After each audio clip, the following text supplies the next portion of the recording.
Welcome everyone to Irondice mode, Riodon 2. New, improved, reloaded.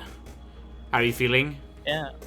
I'm feeling alright. Hopefully you record the whole session. You see, I speak to you in confidence, and I expect you to be nice to me when I reveal my weaknesses and my shame points to you. And no, you just hold me to the fire the moment I hit record. You bastard. I told you that in confidence. Otherwise, you would have only found out later when you catch up on Samuel.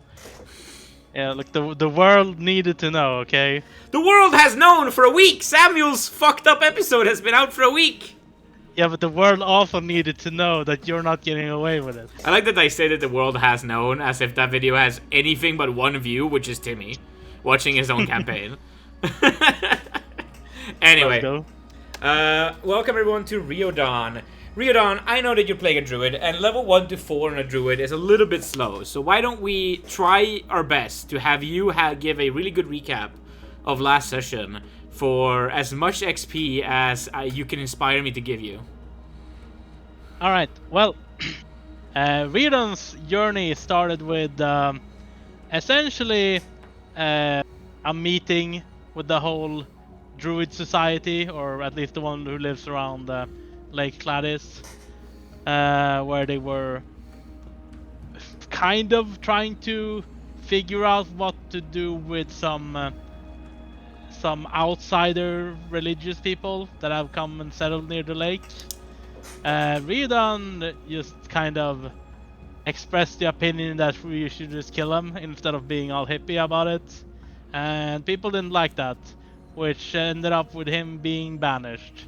But he was kind of alright with that, because he hadn't really fitted in anyways. So he started traveling north with the mountains around Valles being the destination in mind.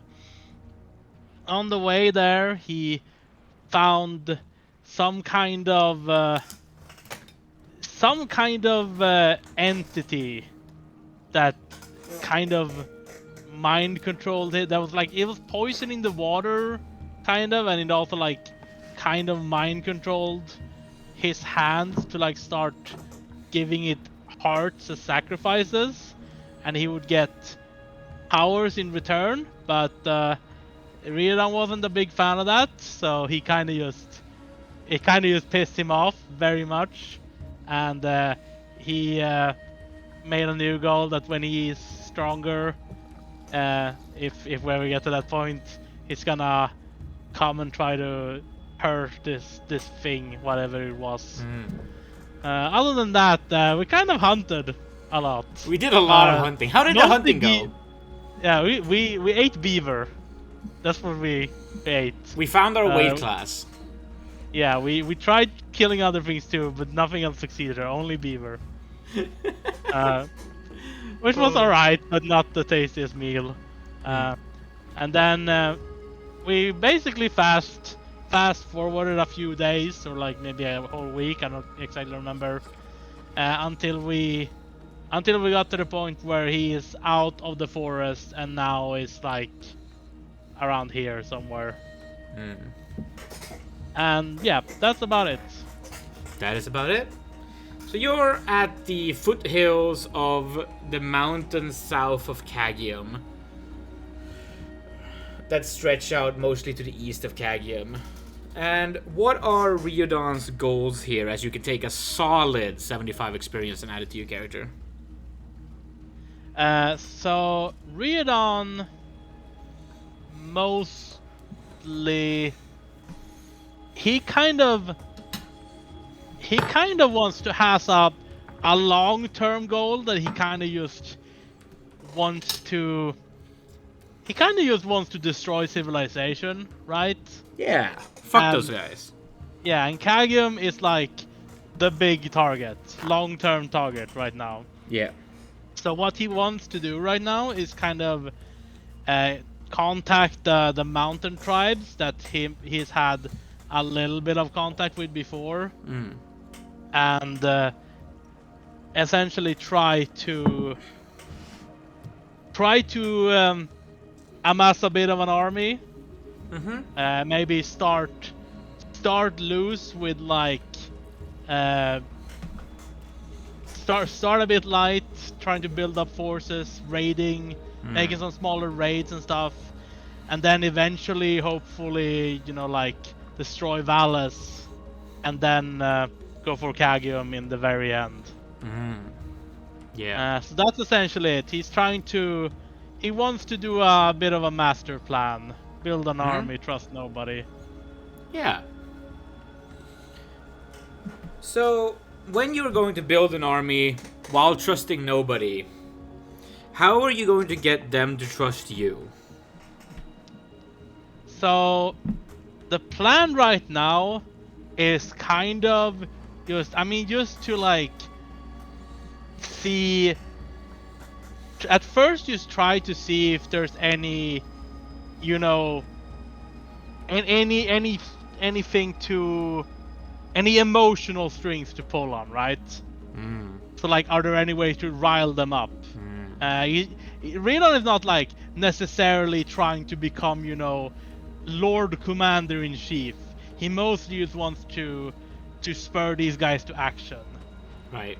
And like he'd be fine with like being, them having a local war chief, but that he's like the advisor of. But and like that's fine as long as he doesn't necessarily care about being in charge on paper, as long as they do their goals align, Yeah, that makes a lot of sense to me. That's fine. So you're more trying to like stimulate them into action you like, rather than being like Big Pumbaa of the mountain people. Yeah, I mean he wouldn't mind that either, but he doesn't really like. It's a bit early for that. He doesn't like. He's not that arrogant to believe that. Yeah. He's not even that powerful of a druid, so Yeah. he doesn't really think himself. He doesn't think that would work, especially since he's an outsider. So Yeah. Well, you head up into the mountain. You start climbing the inclines. yeah, It are is- there like actual like walkable paths, or do I need to like It's- actually do some climbing? So what we established with the mountains here around here is that they're not very rocky. They're more just very high hills that roll across this landscape here. They're surprisingly walkable even without a path. You can just, as long as you can keep putting one foot in front of the other uphill, you can keep going, and then you gotta go downhill, and then past that downhill there's another even bigger uphill. It's this constantly rolling, pretty tall mountainous area that doesn't really have this big cliffs faces or anything, until you really get to valleys, where that valley is really steep at some points. Like especially around that keep, there's a big cliff that has like broken off of its area, and that place has some different geography. But most of these mountains are just rolling hills that are just surprisingly large. I see. And by the way, since we established that Riodon's people and even Riodon himself has had a little bit of contact with some people from around here, would Riodon have traveled to the mountains before, or would they have come to the forest? It would probably have happened around the edge of the forest by the river still. I don't think you've been up in the mountains. Yeah, that makes sense, I think. Yeah. I mean, it's been a small amount of trade where you've mostly been there in the posse. You haven't really been the guy, like, negotiating the trade deals, I presume. It's mostly been like, you've been there with your people, they've been there with their people. A representative of each have talked about some goods, and you've exchanged some things, and then you moved on with your lives. Yeah, for sure. Yeah. I think mostly you guys provided them food, and they provided, some weaponry, probably. That's most likely the trade that was happening. Makes sense. Well done. You're traveling up here, and it's a nice little walk, as long as you enjoy walking uphill. What are you looking Sorry. for? Are you looking for people, or are you looking for like natural things too?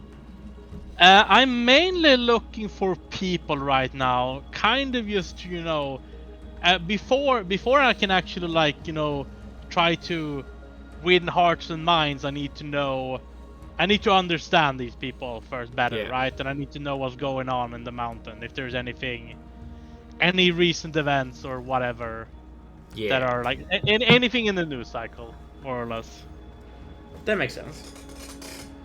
Yeah. Well, Riodon walks. And walks. You go over an entire mountain. These places are surprisingly empty most of the time, right?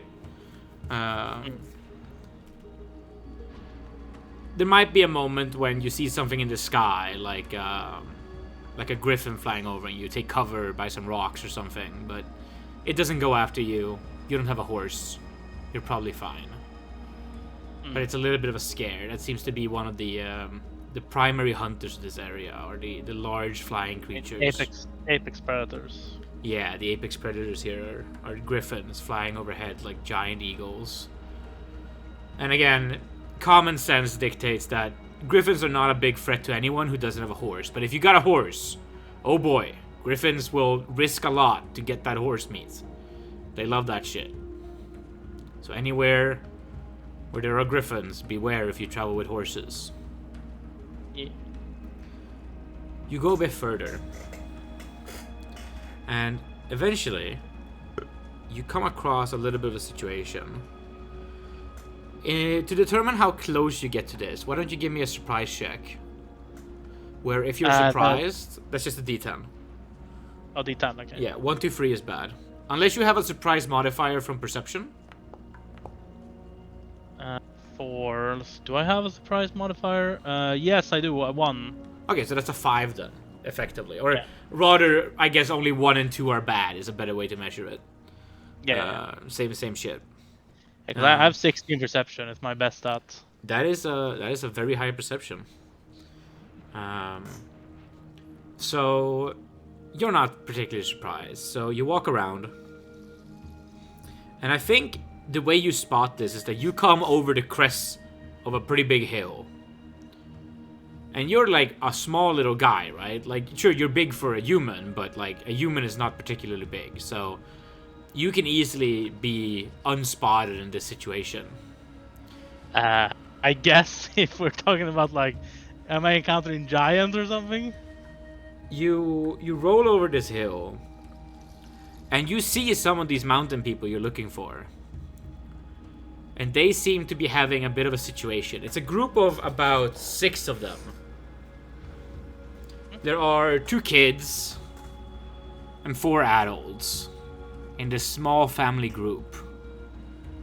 They seem to be under distress, however, because standing over them is an ogre. An ogre wielding a big club. And it is looking over them. Clearly they have sort of pushed themselves on their back out of their tents. 2 of the adults are holding spears up. A little bit like, oh, don't come close. And the ogre's like, ooh. And it's just ripping their tent off of the ground. Looking through. Clearly taking their stuff. The ogres, how big are ogres? Ooh, how big are ogres? They are 9+ foot tall, so the smallest ogre is 9 feet tall, which is that's like 3 meters almost. What are they in terms of like game size category? Are they large? Large. They're they large. They're large. Large, yeah. Yeah. Yeah. But they're on the upper end of large for sure. Yeah. Have I ever encountered an ogre? I don't know. I don't think so, actually. There's not a lot of ogres in the woods. There would more be trolls in the woods for this kind of being. And trolls are much more dangerous than ogres. That's common sense. But ogres they are technically giants by some categorization. 2e doesn't really do creature type that as much as 5e does, but they have giant blood in them, but ogres are also considered to be ancient beings. One of those creatures that have existed since the very beginning of the earth. And so ogres, like the 2e ogre kind of looks like an abomination, right? I mean the 5e ogre. The 2e ogre looks a lot more like this. If you look at my camera. Yeah. It's more like a dude, you know? Yeah. And ogres have existed for very, very long time. Thousands of years longer than humanity has existed. Humans are a relatively new species in my world. Alright. And like you said trolls are a lot more dangerous than ogres. Yes, In because terms of, trolls like, regenerate. Yeah, in terms of like common sense, how dangerous are ogres considered to be? Oh, you shouldn't fight one-on-one. You will Yeah, lose. for sure. That's obvious. I think more dangerous than an orc, less dangerous than a troll is a pretty apt description. Yeah. I think that's pretty much the way you would understand them. They are big. A single hit can kill you if they hit you. They're very strong creatures, and it might take a few stabs to bring one down. Yeah. Okay, so you said this thing is like going through. They have like a campsite. You said they're going through like their these stuff? people have a bit of a campsite, and this ogre is digging through their campsite, trying to like find food probably and rob them of stuff. And they seem a little bit too terrified to fight back at this moment. It's wielding a big wooden club. But it's not actually. They're not actually like fighting. Like it's not actually like attacking them. It's just going for their No, but you get the feeling that if they tried to stop it from taking whatever it wants, it would just attack them. Like they are keeping, they're keeping distance from it right now. Yeah. I guess I guess I would probably just observe the situation right now. Okay. Um. You observe. The ogre takes what it wants. It grabs on to some food, a little bit of backpack that was there. And then it looks over. It looks over at this family of mountain people. And it goes, "Ugh. Not enough food. You scrawny people." Ugh. And it sort of looks over. I take this one. And it walks over and it just sort of reaches out to grab one of the children in the back. Upon which they are going to start fighting the ogre. Wait. Before when it starts, how far away am I? Is the question. As far away as you want to be at this moment. You are at least 200 feet away, which is what I think. At most 200 feet away, I think. But you can get closer if you want to. Yeah, because I was thinking basically when I was thinking I was gonna observe, it was kind of like I want to be able to cast Entangle if I feel the need arises. So that's 80 yard range. Well then, let's give some. You're coming from a very good spot. It's not trying to see you. It doesn't think you're there. How about with a +5 for the scenario, you give me hunting checks to approach. Sure. That in that case, I would have been approaching while observing. Yeah, by the way. I fully agree with that, and I give you a +5 for the scenario. Yeah. Okay. So wait. We can even double the distance here. So you don't need to do as many. You can get. What did we do with 20 hunting checks? I was rolling d20s, right? Yes, and you were trying to roll a stat check with a. There's a bit of a minus from your ability, I think, and then we add a +5 on top of that. Yeah. I just gotta check real quick. We did so many of these last time, man. Yeah. Just it has been like 2 weeks, so. Oh.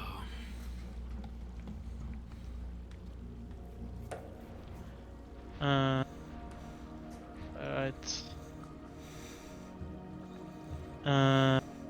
Yeah, what was the DC? There's not really a DC. Right, You just roll below the stat. But Yeah, I'll give okay. your stat a +5 in this scenario, so you can roll. Like, Yeah. what is your normal target number? 13, right? It's my willpower, right? Yeah, but is it a -1 check? On hunting? Right. Made -1. No, it's -1 penalty for every non-proficient hunter in the party. Okay. The group can attend. Right. It's stuck to the project must be weighed up. Oh yeah, right. It's no wait, right. Right, yeah, no, you're right. Right, I forgot the wisdom -1 is how it's. Yeah, how it's it like the works. base of it. Right.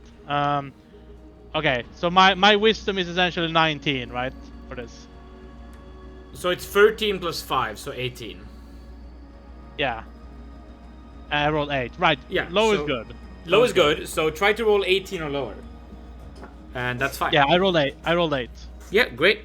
That brings you to 180 feet, let's say, and just keep rolling. Yeah. Sure. 2. And just don't roll a 19 or a 20. That's we're at 140. Yeah. We're at 120. Fine. We're at 100. Yeah. And there we're at 80 Yeah, feet. now I'm in range. Okay, so I did manage to get in range without it noticing me. Yeah. So then as it moves up towards the kids, Yes. time to try. I will cast Entangle. Okay. I guess it is a 40-foot cube, but I guess I'll cast it in a way so it only hits the ogre. Yes, and there's definitely shrubberies and grass all over these hills and these mountains, so that's fine. Yeah. Let's see here. It makes a roll, a saving throw versus spell.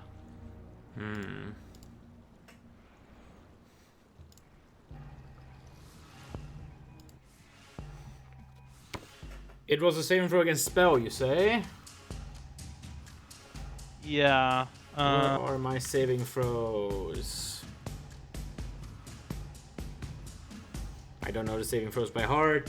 I think they're in the DG. Any creature entering there is subject to effect. A creature that rolls a successful saving throw versus spell can escape the area, moving at only 10 feet per round until out of the area. Gotcha. Well, this is definitely a fighter type creature, so it's gonna use warrior saving throws, and it's a saving throw against spell. It is of that hit die level, so that is its saving throw. And because it can't see you in this situation, I'm gonna give it a minus. I'm gonna give it a -4 to its roll. Is it rolling against my like willpower, or is it just? No, it's just doing it's saving throw. Saving throws are innate in this game. Okay, yeah. You like so for example, your saving throw might be like, what did you save? So your saving throw against spell is 15. So you need to roll a 15 or higher to save. Okay, yeah. But its saving throw is this number, and then it needs. I'm gonna give it a. I'm gonna be honest. It has to nat 20 to pass this. All right. It doesn't. So that's that. You entangle it. What is the effect of that? I think it just like can't move. It can't holding them fast for the duration of the spell. Okay. It can't move. It cannot approach them. But if they approach it, it can still hit them. Yeah, the duration is only 1 turn for entangle. That's 10 rounds. No, one turn. Is that 10 rounds? Turn means 10 minutes. Oh, really? Round means 1 minute. Okay.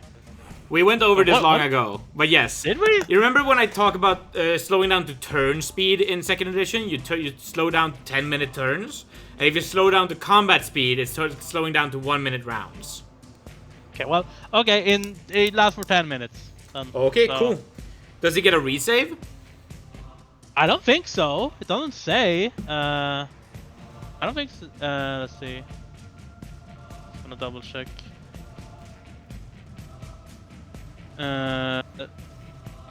Full and fast version. Any creature entering a creature. I guess if I guess like I cast it in a way so it's like, yeah, it was on the ogre and like the area between it and the people. So if they enter, they also have to roll save. But no, I don't see anything about it getting a chance to get out. Okay. I mean, it says exceptionally large, gargantuan or strong creature may suffer little or no distress of the spell, at the DM's opinion. So. Well then, I feel like that's a perfect surprise round. Yeah. Why don't you roll initiative? I'm gonna just stay hidden. I'd still like you to roll initiative. Yeah, sure. Just put a +3.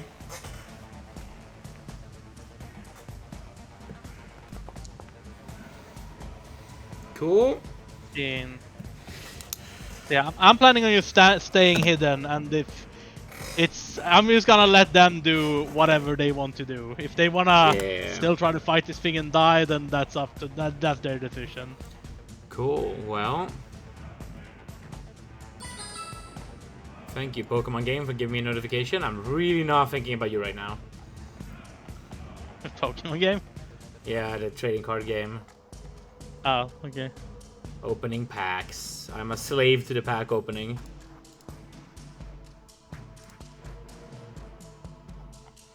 That is weapon specialization. I'm trying to find the weapon master list. Let's see here.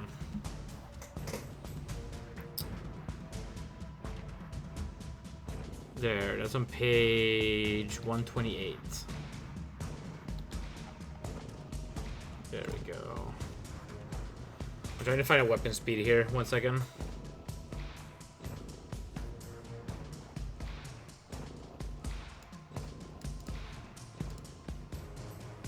Alright, that's with a +6. So they go there.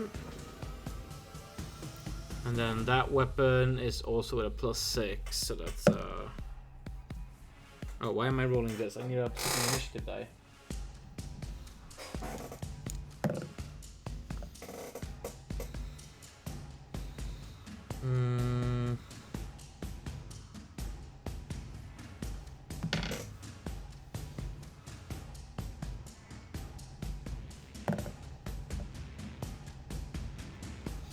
And then the ogre. What is your initiative here, Mr. Ogre?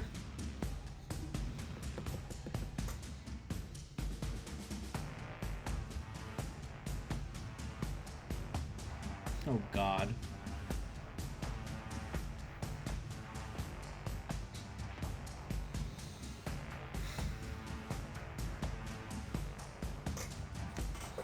Ogre's gonna go at the speed of its weapon, which is a +9. So that is an 11 then. Okay. Well then, the fight begins with two of the mountain bandits reaching for their slings in the area. And they start putting rocks in them and start swinging them, and they shoot out a pellet for it. So we're gonna do 2 shots with slings against the ogre. Ogre AC is there. Gotcha. So I'm just gonna roll this in the actual game system. First sling attack. Wild miss. Second sling attack. Equally wild miss. These people are terrified. Against a giant stationary target. Hey, you're lucky those are 2s. If those were 1s, I would be so tempted to make them roll against your AC instead. I'd be so tempted. Well then, it is then your turn, and you're staying hidden.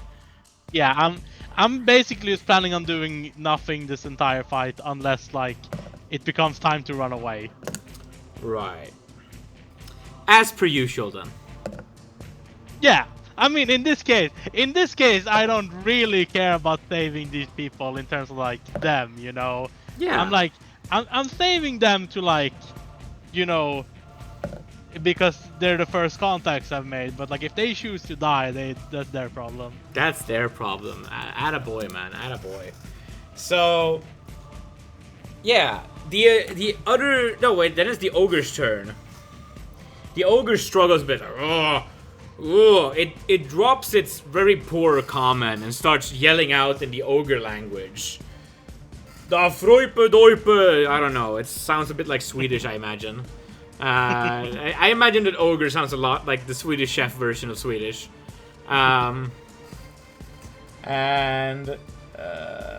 It doesn't really have that many things it can do. I think your spell choice here was excellent. I finally got to use Entangle after a whole character death. Yeah, exactly. I'm looking at it.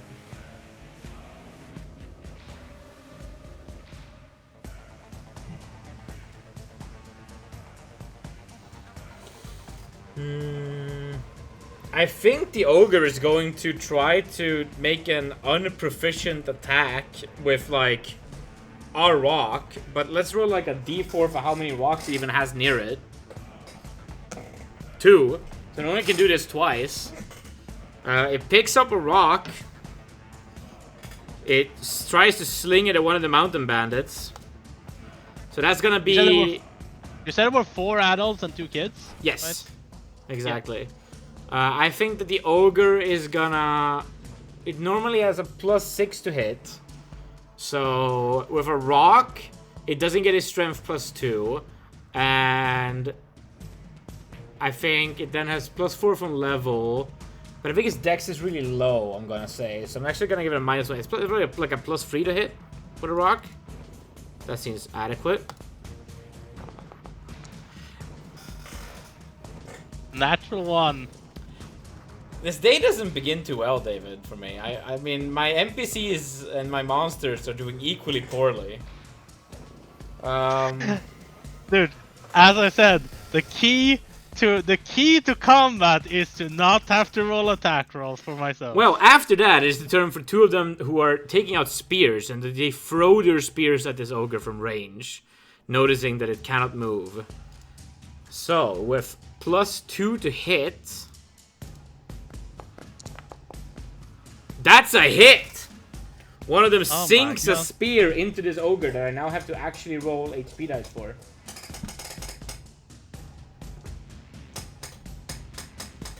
Yeah. Kids, never be picky about what dice you pick up. It can only slow down gameplay. But I wanted the dice with the same color of the numbers, because there's 4 of them, and I have 4 of those. There we got some ogre HP dice. Oh my god, I rolled terrible die rolls. And then what's your spear damage, Mr. Spear Guy? Is it D6? For a thrown spear, it is yeah, it's 1d6 or no, it's 1d8 against a large target. Ooh, 1d8 against a large target. Nice.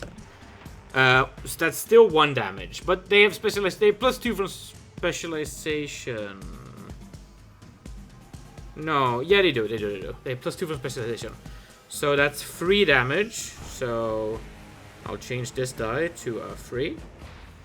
And then it is the other guy with a spear.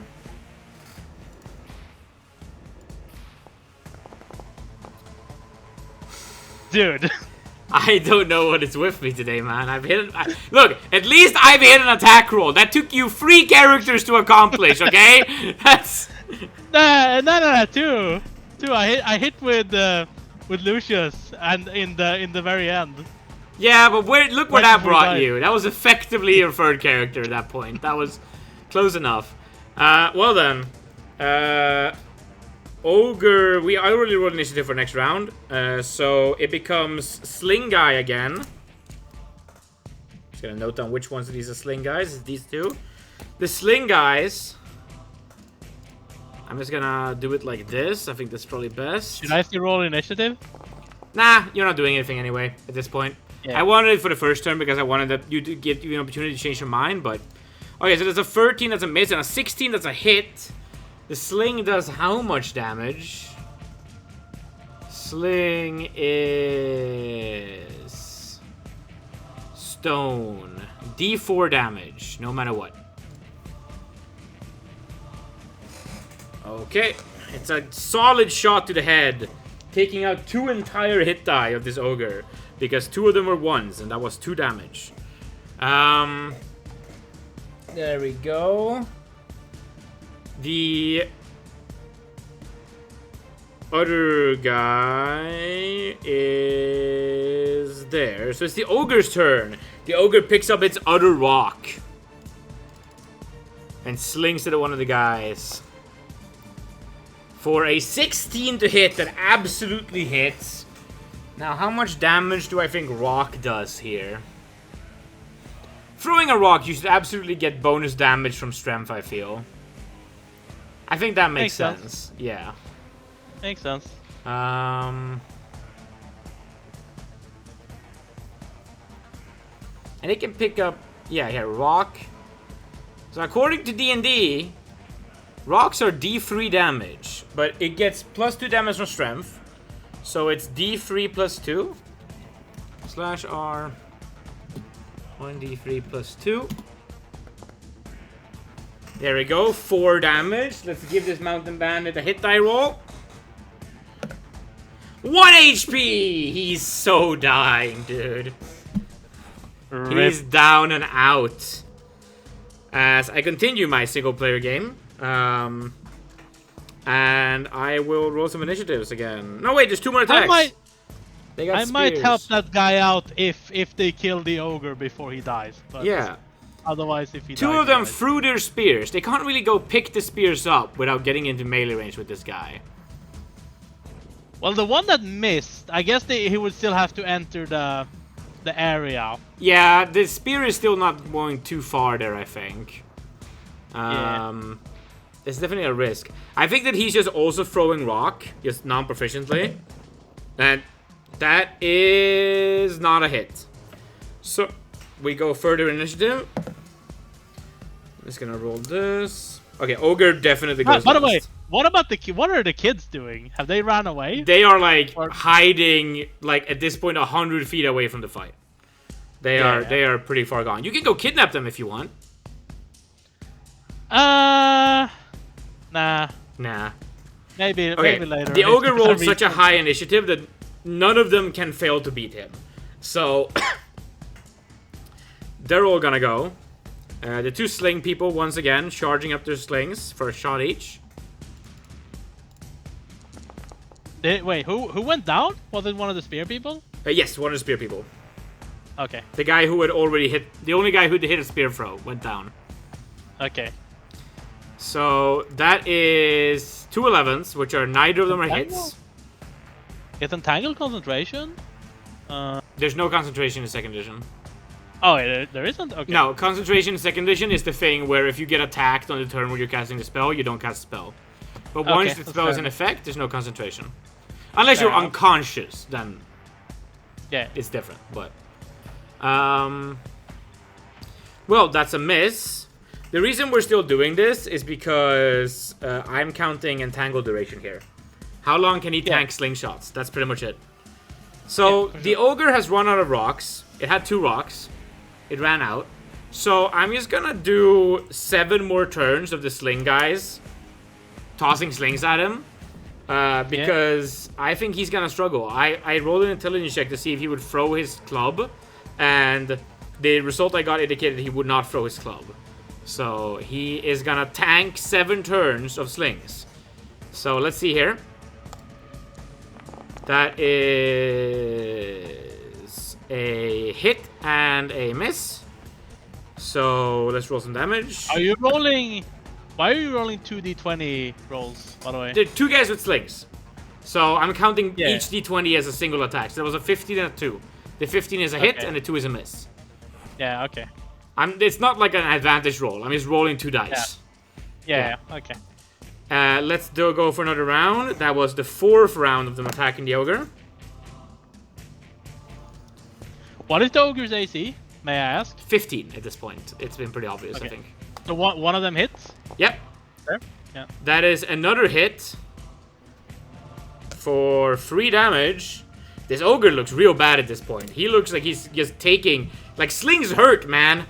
Slings fucking hurt. They're violent weapons. You know, Goliath happened for a reason. Yeah.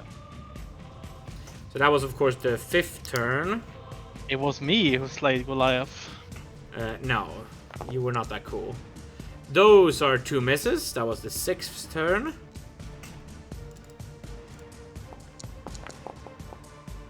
That is a nat 20. By the way, the 3rd person, can they... are they also throwing rocks? Or is it just the sling people? I don't think that normal-sized rocks thrown by the arm strength of a human that isn't, like, specialized in rocks is going to do any real damage here. So the sling people are doing the damage. Alright. The ogre actually managed to live that crit in the only way that it could have. It had 3 HP and I rolled 2 1s on my double d4s. So it has a chance at 1 HP for another 3 rounds. So another 6 sling attacks. I'm just gonna roll all 6. If there's a single hit here, ogre goes down. There is another nat 20. There's 2 more nat 20s in there. Nat 20s. The ogre goes down. Slain by our mountain bandits. However...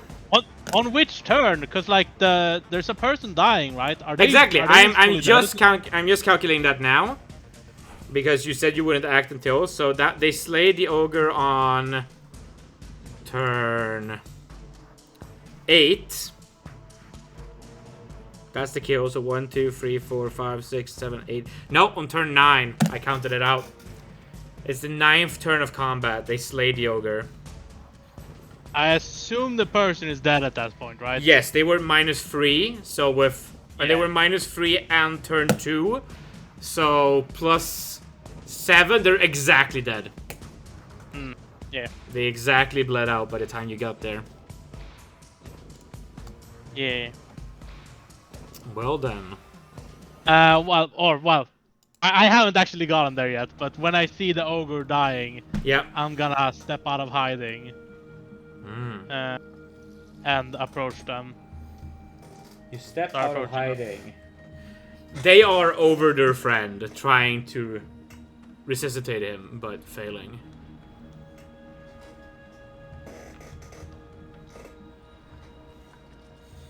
They don't seem to notice you directly. As I approach, I guess I'll just take a look at the. Oh, actually, wait. No, I guess Entangle would have ended by the time I'm there, because I'm walking there. I'm not like running. Yeah, you're walking there. You're walking over there. I'm walking there. So yeah, I guess I'll first like look at the ogre, just to make sure it's dead. You know. 1 second.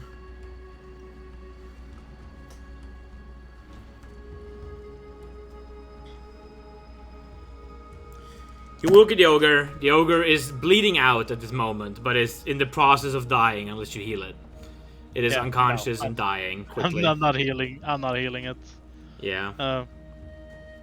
I'll just like keep looking at the ogre, but like speak out loud, like, "Well done, well done. I was expecting you to run away when I tied the ogre up, but I suppose this worked out well as well. Or well, mostly well. Yeah. Sorry about your loss." You look over. You see a young woman and an old man and an old woman who are still alive. There's a young man on the ground dying. It's pretty funny that I actually rolled exactly young woman, young man, old woman, old man. But that's how the die goes sometimes. Yeah. The 2 kids are slowly approaching back from a distance. The old woman looks over and she says, "Oh, Rockhead! Rockhead! Oh, Rockhead!" And the other ones, at this point, sort of stand up. The old man looks you over. "So you were the one behind those spells?" Well, the one spell, but yes, that was me. You seem awfully proud of yourself, and I assume you have reason to be, but I thank you.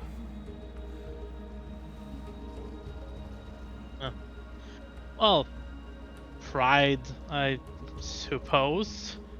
It's not how I would describe it, but well, regardless. My name is Riodon. I'm a druid of the south. A May I ask druid? your name? Oh, me? My name is Old Fart. wait. That's his actual name. Old Yeah, Fart? that's his name. I'm writing it down. Okay. Old okay, Fart. then. We got Dead Guy Rockhead. Look, I made a naming culture for these tribes, okay? For Luch's episode. You don't forget Woodplank, did ya? Like, I mean, there's also like Orin and Yep. the grandmother who had different normal names. family groups. I have a whole fucking document for these guys. My name is Old Fart. Imagine when you're born, your name is Old Fart. Yeah, The baby. he was the old fart of his parents. My name is Old Fart. Does Riodon start laughing? He kind of snorts, like, pardon me. Old Fart is unbothered. He's heard it all before. There's no joke you can say that he hasn't heard previously. He looks you over. This is my family. We've been living out here on the edges of the mountains for a bit, ever since the big tribe split up. I haven't seen you druids around for a while. Well, hasn't been a lot of movement outside of the woods. Let's just say it like that. Well, what brings you here? Well, how should I describe it? There's been an infestation in my home, and my people are unwilling to deal with it. So I So you more or leave less them? want to see if, well, at least for now, I want to see if there's any way to deal with the source problem, if you get what I'm saying. I don't. Where the people are coming from, the cities, the towns. There's people from Valles attacking the woods? I don't know about that. I'm not sure about the specific towns up here. I doubt they're from there, but a comparable place. So you're looking to attack the towns. He sort of looks up. You and what army? Well, attack is I suppose if the needs be for violence, then it might come to that. But I'm mostly just a problem solver. You're a problem If solver. I would say so Well, myself. That's mostly what I'm aiming to do.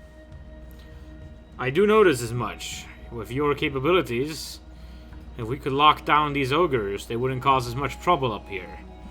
They've been more difficult to deal with since, well, our clan split up. And now we live in these family groups. You mentioned that before too. You are from a bigger clan originally then, but you're now only living as a family? Aye. Many different family groups live together for a long time. But recently, a chieftain has gone missing.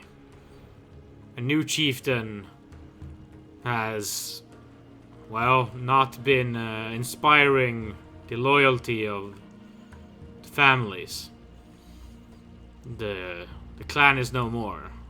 Each family lives for their own now. And this chieftain is are they still leading a group, or is it just completely split up? We were one of the first families to leave. are, well, my son, this lad's father, was slain in the ruckus of the situation. Slain by the hands of this new chieftain herself. I presume that she's probably lost the faith of all of the clan members by now. When I left, there were still a solid few who were undecided. But I knew what ways the wind was blowing. I see. Well, for no other reason than understanding the situation, I would be interested in meeting this chieftain. You happen to know where I can do that? Well, she's probably stalking around the road somewhere, looking for some easy prey to get, feed her group for the night. Or for all I know, she's dying in some cave. Alone, abandoned, distraught, regretting her terrible choices. Maybe she's fucked off to the grasslands to look for that granddaughter of her, the previous chieftain who disappeared. I wouldn't know. And all of these events happened recently? Aye.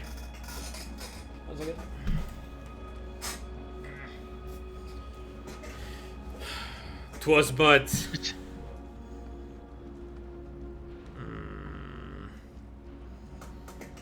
'twas but a week ago.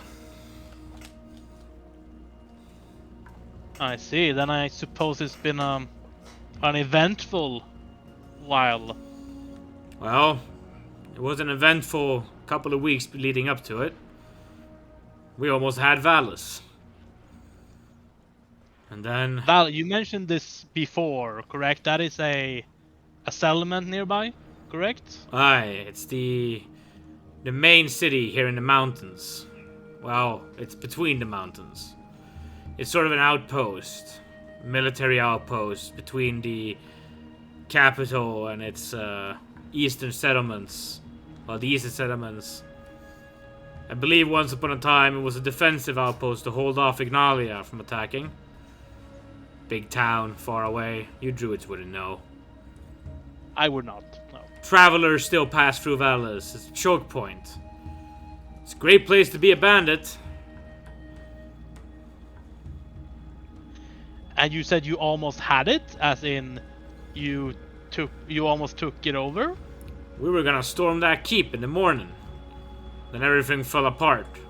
Ranks broke. People got the shivers. They didn't believe in it. Not without some girl telling us what to do, as if that ever made a difference. That sounds, if I'm being frank, cowardly. I agree. It was massively cowardly. You were already committed to the cause, then might as well finish the job, yes? Speak my language. But with so many uncommitted and the attack falling apart, there wasn't any purpose to it anymore. It was doomed to fail. And then the clans all split apart in the following days. My family's been trying to survive out here for a while, but, well, the mountains are tough for a small family group. We tried traveling south, where we had a thought that maybe we should head down the coal side. Try the southern road. Try our luck there, but we've been here now for a few days. Just trying to survive. Rockhead seems to have failed on that. He was a good boy. Yes, that was quite unfortunate. I wish I could have done more for him, but I was a bit low on resources myself in this moment. You're well armed. You a good fighter? Acceptable, but I'm afraid I don't have much experience against ogres. Well, you better be a good fighter with those lofty ambitions of yours. So where are you heading? Well, I don't have any particular destination in mind. I was mostly just looking for people to learn what has been going on recently in these parts, and from what you're telling me, it sounds like quite a lot. Aye. It has been. It's been a tumultuous couple of times. You know, I hear a rumor might interest you. Someone looking to solve problems recently. If you're looking to undermine Valus right now, there's a knight there passing through. Some Ignalia hotshots on a trip. Heard they're living it up in the taverns real nice, taking a long break.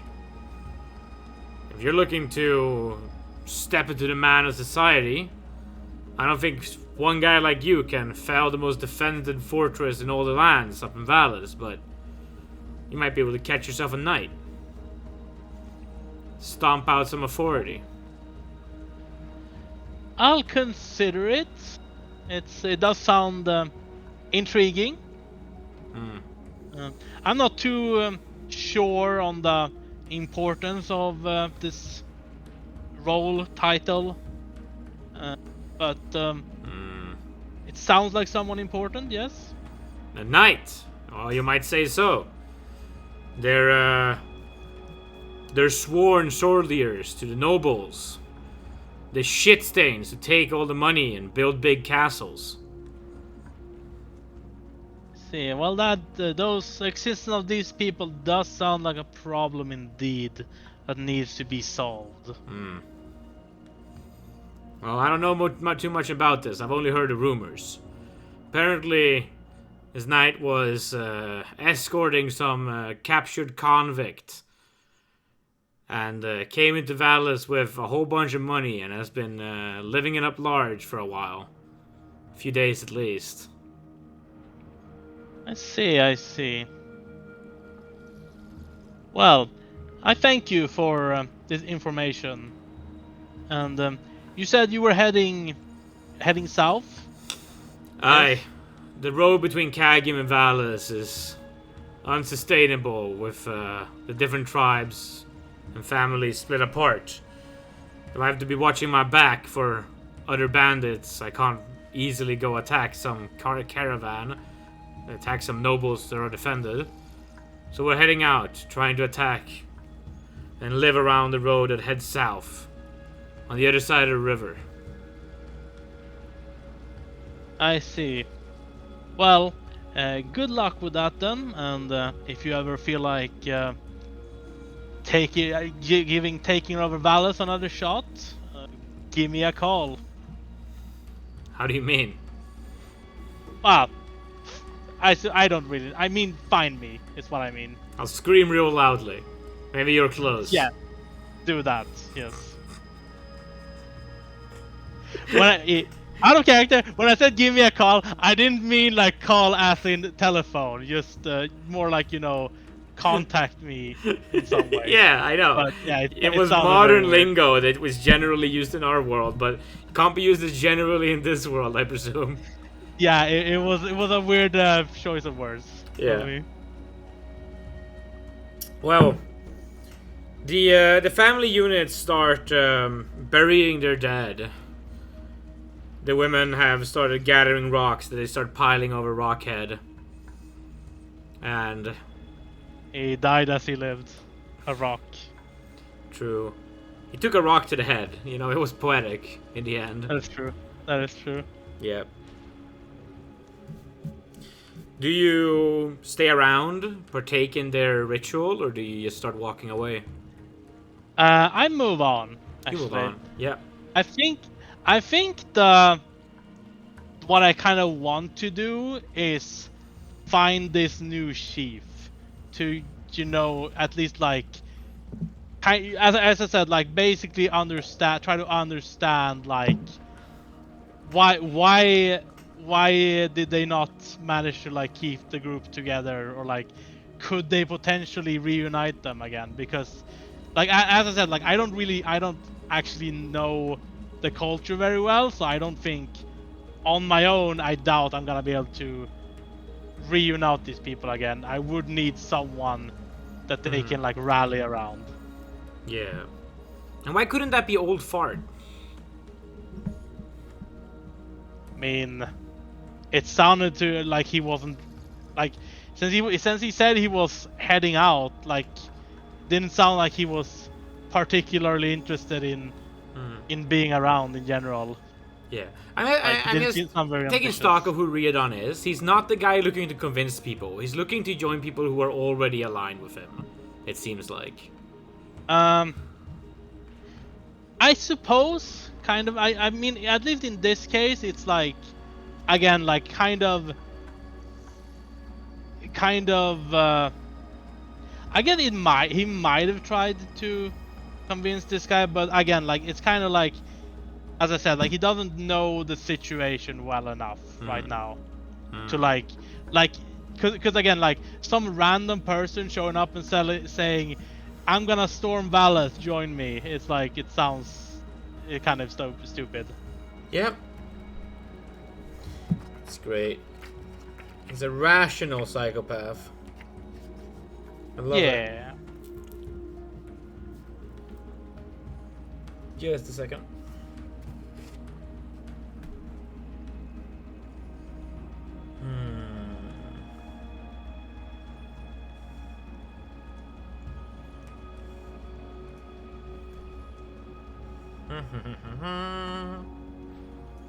Yeah, so you continue on going. Is there... Are you just looking to explore today, or do you need to hunt today as well? I guess I have enough rations for today. Okay. Probably... Yeah, today I'll probably just keep Yeah. exploring. You get over some of these initial hills. You'll probably get to, like, here-ish by the end of the day. It's much tougher terrain to walk up and down the mountains. You'll get a shorter distance. It's not familiar to you. I think about half the distance we normally travel in a day is fair for this place. Yeah. Making it probably a 3-day trip in total to get to Valles. But you're looking a little bit randomly out for different things, right? Yeah. I'm still looking for like other people, because like, Yeah. as I said, like that group, they didn't seem like they were particularly interested in sticking around, but like maybe if I find someone else that seems ambitious, then I could probably potentially try to join up with them. Yeah. Doop-a-doop-a-doo. Doop-a-da-ba-da. I have a die wrong. Here we go. I fixed it. I'm such a genius. Now I can do encounter checks. Ooh, that's pretty chill. That's less chill. Let's see what that actually results in.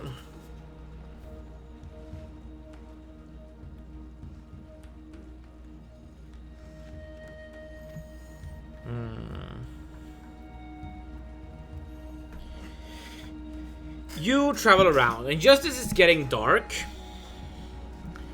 you notice a cave structure that you spot off in a distance, where there seems to be some opening in the bottom of one of these hills, down in one of the valleys. Now, from this distance, it's difficult to see. Is this a natural cave? Is this the remnants of an old mine? It's unclear, but it could potentially be a good resting place for the night, a good safe spot. Or there could be something dangerous in there. Who knows? What are your There's no instincts? light coming from it, I assume? No light from the inside, no. I guess I would try to check it out. Okay. I think I would pick up a rock and approach, and when I'm by outside the entrance, I'll try to throw a rock inside to make noise inside and see if there's anything that reacts to it. Yeah. You toss a rock inside from the outside. 1 second. Just comparing some stuff. And then I'll stand by like to the side of the entrance. Yeah. It's like there's no like line of sight. I forget what this thing is called. So I need to... Sounds like there's something in there. No, totally not. Nothing. Absolutely nothing.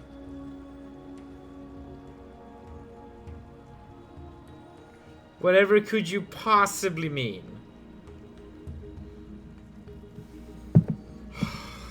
What are their name? Oh no. I know exactly what I'm looking for.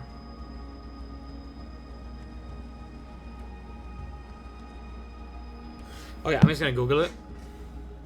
That should help.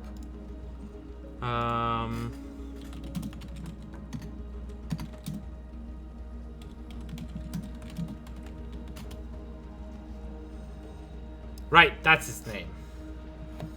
Now I know what letter in the alphabet to look in.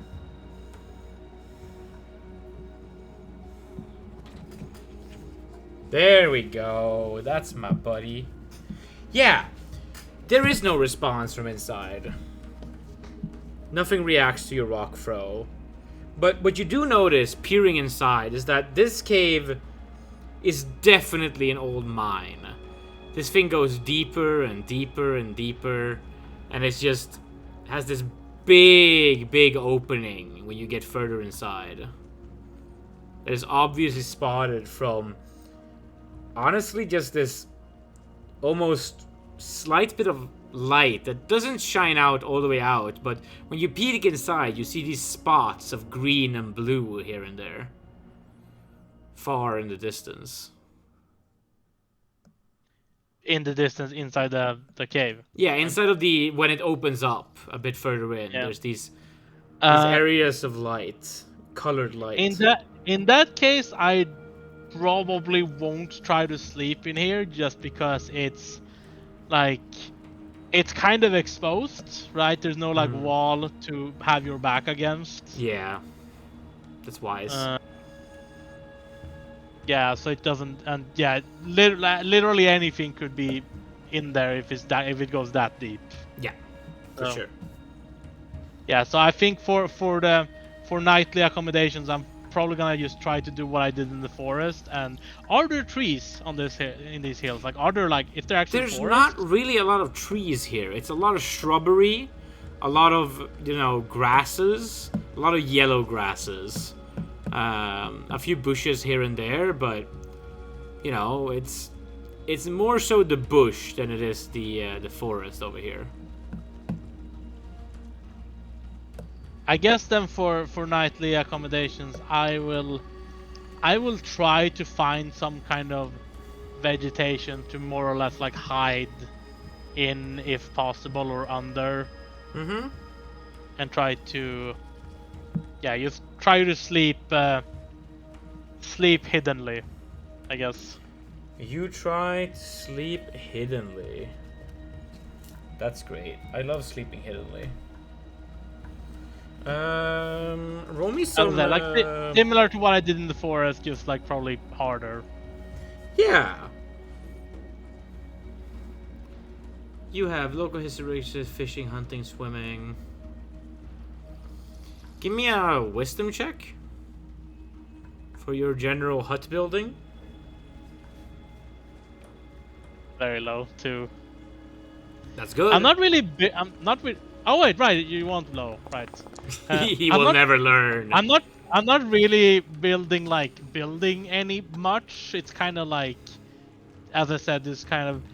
I have my bedroll. I'm sleeping in that, and then as trying to use natural cover. So it's, we made you roll a wisdom check to mostly check your spot choices. Like where is a good spot for this, and you pass. Yeah. You find a quote unquote good spot.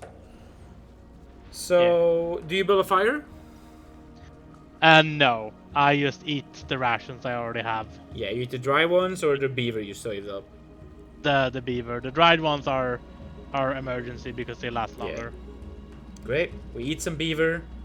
We've already cooked it, so it's cold, but it's edible.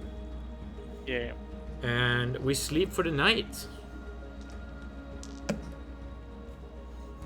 The night goes by fine. No problems. You're unaccosted. And morning comes. What is your process like to seek the guidance of nature to recuperate your spells here? Yeah, that's what I was thinking about too. But I'm thinking like kind of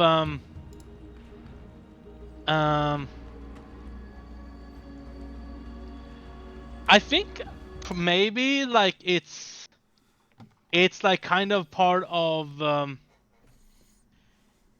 me eating breakfast, like the ritual is part of that. Like essentially, like I use my I guess like I kind of like I use the claws of like my holy symbol to kind of like uh yeah, I guess like I would use those to like cut into the meat kind of, and like I'm thinking like would I kind of like scratch myself a little bit even? Maybe like uh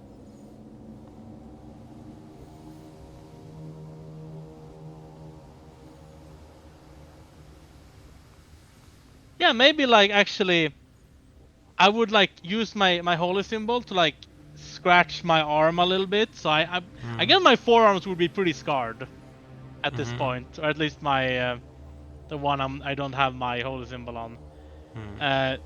Draw like a tiny bit of blood from myself, and then like use that and like use the claws to like kind of mix, like cut the meat and like mix in my own blood into the meat. And then That's fucked up. Yeah, it's a little bit fucked up, but yeah, it's basically like combining. The idea is like combining my own strength with like this thing that came from nature, and then I consume it. Yep. Like, to gain the power. Okay. That's interesting. As you do this, you come into touch with your inner senses, and you feel that the spirits of this land are different from the ones back home. You're still able to commune with them, but it's like eating a meal in a foreign country. You know, the taste is unfamiliar to you.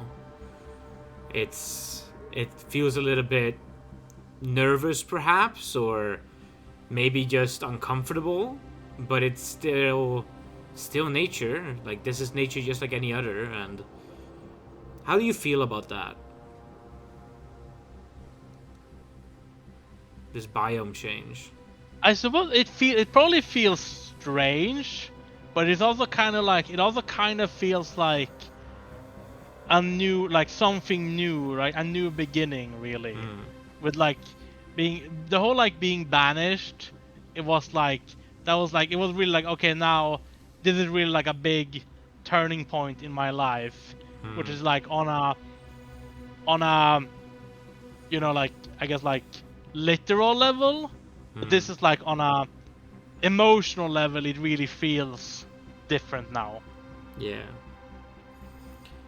You really want to seek out these mountain people, but this is a large mountainous area, and there's not that many of them.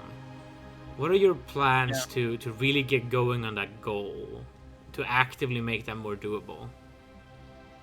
I mean, today the first goal is to hunt. Try to see what kind of animals there are. Because have I spotted any animals like yesterday as I was traveling? Yeah, you've seen mostly a lot of birds around here. You've seen some vultures. You've seen some some flightless birds that walk around here too. Those might be pretty good prey. Yeah, because I need to stock up a bit. They're not ostriches, but they're like something related to them. I think also hunting is kind of also like a way to like try to get in tune with the land a bit more. Because as I said, it feels different. So like to understand this land, I need to know the things that live here. Yeah. And hunting them is like, you know, feels like the most primal, natural way to get to know them, you know. Yeah. As you've also gotten so far away from your natural home region, you feel this sense of tugging from this being that had taken interest in you loosen a little bit. You feel like you can't notice their presence as much as you could back in the forest. It seems like this being is quite locally tied to the forest in some way. And so you still can't take off your holy symbol. It is locked to your hand, almost fusing with your skin a little bit. But otherwise, you feel pretty normal at this point. Are you thinking anything about what that being might be doing to your old family back home? I mean, not really. They it's their problem. They can eat shit. They banished me, so it's not my problem anymore. You seek to destroy the civilization out here. You feel no remorse for the potential, maybe, destruction of your civilization back home. Who are your people? I think right now Riodon doesn't really know that. He kind of just feels like he's alone. Really. So yeah, right now no one really. Great. It's Well then, let's play some hunting simulator. Dungeons and Hunting. Let's go. Which is my second favorite game for tabletop after Dungeons and Spreadsheets, which is my favorite game. Which I play with Timmy, where we currently are doing like City Watch management. Let's go. Alright, let's do a hunting check. Spend half an hour looking for prey. Yeah. D20. That's a pass. 8. Yeah. We're going to find something.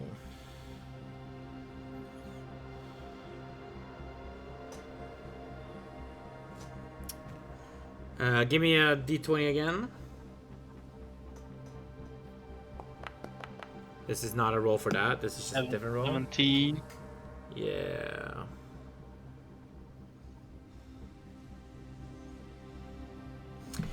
You walk around this place, and after a little bit, you see a goat. However, there's a complication. You are not the only one hunting this goat. In the far distance, prowling behind this goat. See, you're coming from the eyesight of this goat. You'd have to like circle it to get to the back of it, or sneak really well through its eyesight. But coming from behind, from the other direction, is a cheetah prowling towards this goat. Well, wait, cheetah's wrong. I'm looking for a mountain. You mean a yeah, mountain lion. Sorry, I read the wrong thing. Yeah, mountain lion is what I'm looking for. Yeah. Yeah, makes sense. Yep. They're on the same page, so. Yeah. So I see the mountain lion too, right? Yep. You see it because you're coming from the other side. In that case, I think I'm just gonna lay low. Okay. And see what happens. Because if I could potentially try to, if it does kill the goat, I could potentially try to scare it off. And just steal the goat. You hide. trying to stay sneaky from far away. How far away am I? Give me a D100. Yeah. Yeah, you're 170 feet away, easily. Yeah. You just round it up. Yeah. So you got some good distance. 30 feet is about 10 meters, so you're about 40 to 50 meters away. That's a solid bit. You... I think that's math accurate. That math might be fucking stupid. I don't know. It's whatever. It's whatever. I'm just trying to visualize it with my European mind. The cheetah sneaks up a little bit. Cougar. The cougar. The mountain lion sneaks up a little bit. But the mountain lion makes a mistake. It gets off a little bit out of cover. And just as the goat swings its parabolic glands off to the side. Goat eyes. Parabolic gland? Yeah. Goat eyes got the parabolic glands. Yeah, but like, isn't it that its head that it's swinging to the side? Yes, to get the mountain lion in the view of the parabolic glands. I'm using colorful language. And I learned this in a rap song where they rhymed parabolic glands and I popped the fuck off, okay? It was cool, okay? It was great. That's so stupid. The goat notices the mountain lion and it runs directly in your direction. Meaning you have a shot to intercept it. I'm gonna try to do that. I'm gonna try to... If it's running like straight at me, I'm gonna try to like brace with spear. Okay. Against it. Cool. You're gonna try to brace with a spear and set to receive charge, I guess? Yeah. Well, it's not like charging at you with an intent to attack you. It's more so running by the general location of you, you know? Yeah, I mean, I guess. So it would be more rolling an attack roll. Yeah, sure. Yeah, just give me an attack roll against it. As it runs by. You manage to run up, you intercept it. You give me an attack roll. 11. And you don't have any bonuses to hit for that? No. You probably have a +1 for flanking, honestly, because it will run past you. You come up to the side of it, you know. Yeah. So I think +1 flanking is fine here, and that is gonna give you the hit. So we found the +1 you needed. Okay. I think that makes sense. Yeah, it's D6. No, that's D8. Yeah. Oof. 1 damage. Yes, you do 1 damage into the goat. You stab it. It bleeds a little bit, but it keeps running away from you. I'm gonna say that this attack is functionally your opportunity attack in this situation. Yeah, makes and sense. Now we're gonna start the next turn with you being like 20 feet behind it, let's say, and it is running away from you. There is a mountain lion, maybe 170 and maybe 300 feet actually, because it was also approaching from a distance in the other direction. Does that change? Do you want to chase this goat, or is the mountain lion scaring you off? Is the mountain lion still giving chase? No, it is not running. I mean, it's not running after the goats? No, it is looking. It is prowling a little bit in the spot where it gave its position away, moving back and forth. Okay, well, in that case, I think I'm gonna try to keep going after the goats. Alright, cool. Maybe the mountain lion is trying to steal from me this time, but... Interesting. The goat has higher movement speed than you, so you need to beat an initiative. Okay, fair enough. It's a plus... It's gonna roll at a +3. Yeah, I'm rolling +6, because attack. Yeah. That's not a half bad roll. 9. I'll roll in system as well for this one. Ooh, it does beat you in initiative. Yeah. Unfortunate. Using weapons is hard, man. Yeah, they are. Should have just ran up and tackled it. I guess that was an option. Yeah. Of course it was. It's D&D. You can do whatever you want. I suppose also, like, the most the entangle would probably have been like the most, Yeah. effective option. But Yeah, but the goat is gone. yeah. Although I guess like it's moving its movement speed 15, you're moving at movement speed 12. If you're running after it, we're doing pursuit. yeah, we can actually you can just start another one because you're still within 50 feet of it. It's only gaining 30 feet on you around. Oh yeah, true. I guess I could actually straight up cast entangle. Yeah, you're within 50 feet. Let's roll initiative. Yeah, I'm gonna cast The thing entangle. is that if it beats you in initiative, it runs away before it's your turn, so you'll have to run instead. Yeah. Yeah. So you'll need to beat initiative to... If you were casting Entangle, if it beats your initiative, you're just missing. Because you can't move when you cast that spell. Yeah. Although it is 80-yard range and 40 feet AoE. So... It's still gonna get away. If it beats you in initiative, we're still playing a game. It just moves before you go. Yeah. It gets away. Yeah. So what is the initiative speed of Entangle? Its casting speed is 4. Okay, so that's only one worse than it has on running. It's still more likely that the goat gets away, but it's not the worst odds. Yeah. Let's try. That's bad. Yeah, goat beats. Yeah. So, because you can't move this entire turn, now the goat gets 200 feet away from you. Yeah. So, we're gonna have to do pursuit rules. Yeah, we're gonna do that. Although the mountain lion is the mountain lion has doing lost anything? interest. It has lost interest at this point and has started walking out the mountain again. But that still consumes my entangle, right? Yes, that does consume your entangle. Yeah. Alright, I'm gonna we're trying pursuit. Alright, try to find the goat. Roll me a hunting check. That's a pass. 8. Give me a D100.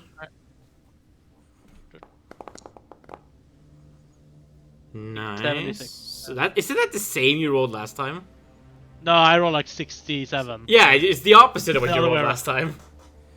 Oh god. Well, so you're like 180 away ish. Yeah. Are you approaching? Were you doing approach checks? Yeah, we're doing that. Alright. So some approach checks. That's a pass. So 160. Yeah. That's a fail. Yeah, that's a fail. So for 160 away, let's roll a surprise check to see if it spots you. I'm just gonna roll that for it. You don't need to roll this because you're hunting. On a 1, 2, or a 3, you get a free round. Nope, it spots you. So let's roll initiative.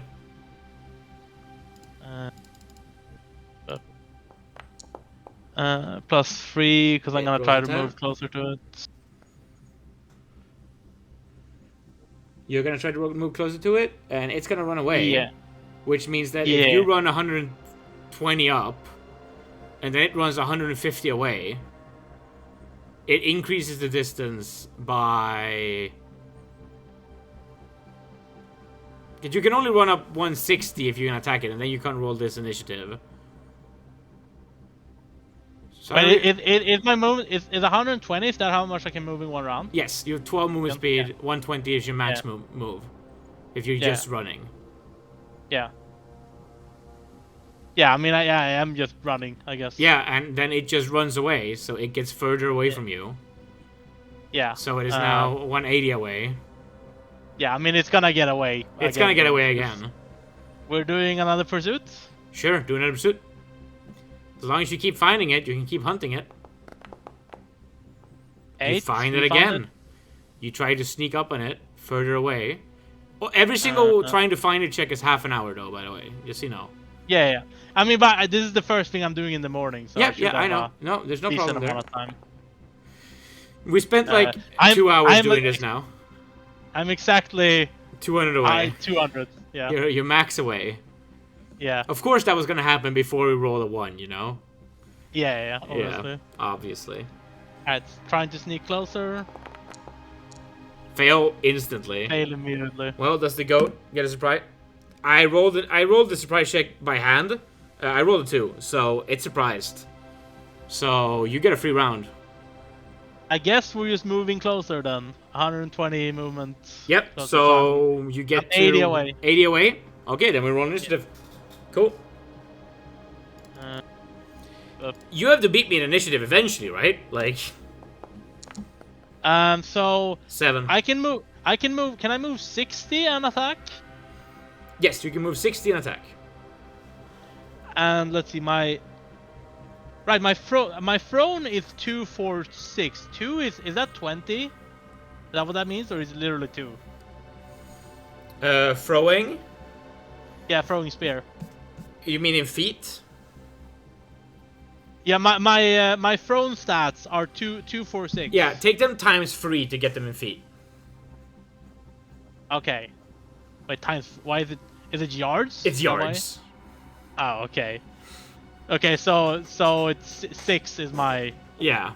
Okay, then I'm not no point really. Yeah, the medium range is -2 to attack, and the long range is -5 to attack. Okay, so in that case, I'm just gonna try to move up into melee range for it. For the goats. Okay, just run up in the melee range and try to get an opportunity attack, I guess. Yeah. But it beats you in initiative. Yeah, so it runs away again. It runs away again. We're pursuing. We're pursuing. By the way, you were saying something about like modifiers for how every time for like yes succeeding in pursuing. This was the third time. Yeah, this is the third time you got it. I think that what I was doing is that every time that you're like you hunt it down, I give it like minuses to attack you if it fights back. That's one thing I was doing. And then another thing I was doing is making it easier for you to find it. I don't remember what the precedent was. I really need to systematize this because I really like the mechanic. I think I'll just give you a bonus based on the amount of damage you've done to it. I think you said it's like +1 for each successful pursuit. I think that's what you said, but I'm not sure. I don't know if I like that right now. I'm also thinking about like each successful pursuit, I'll give it minuses to attack you because it's tired, right? I'm trying to simulate it being tired. I think what I'll do is I'm not going to improve your chances to hunt it down and find it again when it gets away from you. What I'll instead do is I'll start giving it negatives to initiative. I think that's actually better because it's tired. That makes sense. I can see that. And that still helps you. Yeah. So, yeah, let's just start giving it pluses to initiative. Yeah, that's probably fine. Sure, let's go with that. Alright, well, we're pursuing. Let's see. Can I pursue it? No, you lose it. No. There are no pluses in the world that could have made you that throw a pass, so... Yeah. Yeah. Goat gets Frustration. away.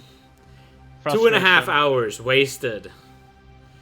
Big frustration. You know, it's really funny. I was like, oh, it's the D6 damage, it's a D6 health. This goat could die. Then I roll max health on the goat, and you roll min damage. Yep. It was a really healthy goat. It was gonna be fucking delicious with all that HP. Unfortunately. Well, I guess we're hunting again. We need to, because I mean, even if it's frustration, right? It is still part of learning the land. So it is not. As a druid, for druidness' sake, it's not completely wasted time. Yeah, that's true. 15. That is one above my wisdom. Yep, that's 3 hours of hunting. Yeah, we're hunting again. That's a 3. That passes. Yeah. Give me a D100. D100. I'm just gonna roll what table we're hitting on. Okay, we're on this table. That's your distance roll, by the way. That was okay. And then give me a D20 for what animal this is. 6.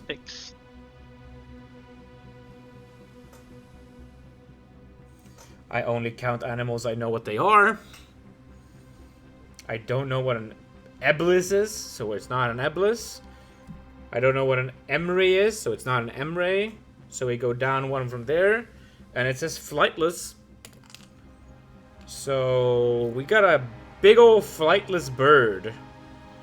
This is a medium-sized flightless bird. Are we talking like an ostrich, or is it like a moa? Rather? It's somewhere in like the emu type of bird, you know. It has that shape, but the book doesn't specify what species it is. So I'm just gonna say it's like it's not one from our world. It's like a new kind of generalized, Yeah. big old ostrich-looking thing, you know? Yeah. I guess like something like a moa would probably be large size maybe. So yeah, probably not that. No, it's a medium-sized one. It's probably most Yeah. similar to an emu, I think. Yeah. Yeah. I mean that seems fine. I'm fairly close to it as well. So we're gonna try to sneak. Alright, cool. Try to sneak closer. That's a pass. 2. We get to 120. Yeah. Sneak again. That's off. That fails. Yeah. It's 2 off. 120. Is it surprised? Let's check for that. 1, 2 are free. Nope, it's not No. surprised. So at Well, 120 range, you can get into melee range if you beat it in initiative. Yeah, that's just what I'm gonna try to do. Run into melee. Cool.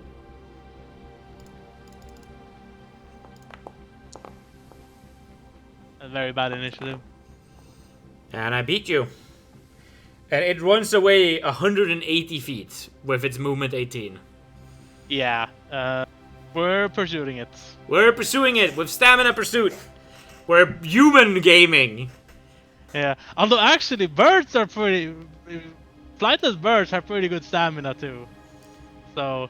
Yeah, but it's still gonna follow the prey rules. Yeah, we'll do it. Okay. You free, find I it found again, so I'll give it a +1 to initiative here. I'm pretty close. I'm 21. Yeah, you weren't 20 away. Try to sneak then. Sneaky sneak.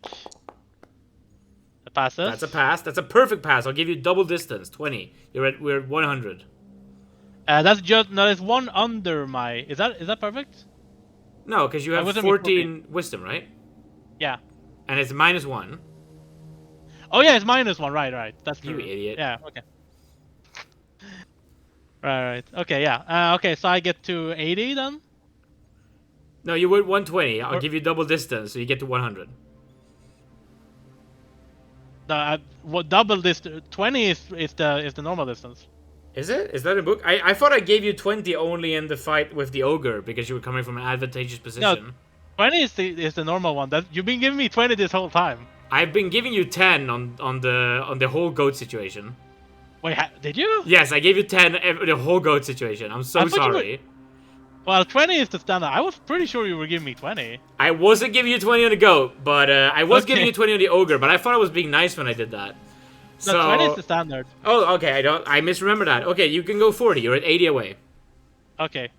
Well, one more, then I can actually just run up and attack it. Or you can go for an automatic surprise. Might as well. Yeah, I mean that would be it, right? Surprise, and I run up and attack it, right? No, automatic surprise means that you get within 20 and it automatically gives you a free round. Oh, okay. Yeah, right. That's true. So you should probably always push as close as you can, you know? Yeah. But one more should give you pretty fine. And at 13 will give you another 40. I think that's a good roll. For critically succeeding your sneak. Yeah. That's a fail though. Fails. So you're at 80 feet away. Yeah. When it...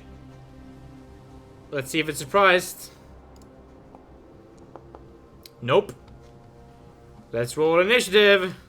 Yeah, I'm just running up to it, I guess. Yes. Yeah, but that at least gives you an opportunity attack, you know? Yeah, if I beat it. You do do beat it. beat it. You can run up into melee range. Yeah, I'm doing that. Excellent. Let's see what the AC of this thing is. Okay, it has AC And- 13. It's pretty good. Is it gonna run away, by the way, or is Yes, this it is going to run away. These things are Okay, yeah. skittish in this position. Yeah, makes so sense. it just tries to dash away. Give me an opportunity attack. Bup, bup, bup. 7. Nope. That is not a hit. Unfortunate. Especially because these things have like D8 minus 3 HP, which is wild. D8 -3. Yeah. So I guess lower than 1 is 1 then. I Yeah, assume? yeah. It's 1. Yeah. So, but yeah, it bolts 180 feet away from you. So, Yeah, I mean, just go directly to pursuing, I Yeah, guess. we go. Do not pass go. Do not collect $200. Keep pursuing the target. Yeah, we pursue. We pass a free. How many times have you passed pursuing it now? I think this was just the second time. Right, so -2, +2 on the initiative. So I'll be rerolling initiative +5 this time. But yeah, give me D100. 71. 70. Okay, so 170. Yeah, we sneak closer. Do it. Pass. That's one that passes. 150. Fail. That fails. You're 150 away. Let's roll a surprise check. It is surprised, so you get 120 feet. Man. Yeah, I run 125. I'm within 30 feet of it now. You're within 30 feet of it. Let's roll initiative. Yep, gonna try to run up and stab it. So I guess I roll +6. Then. Thrilling gameplay. Yes. God, I am the god of initiative, man.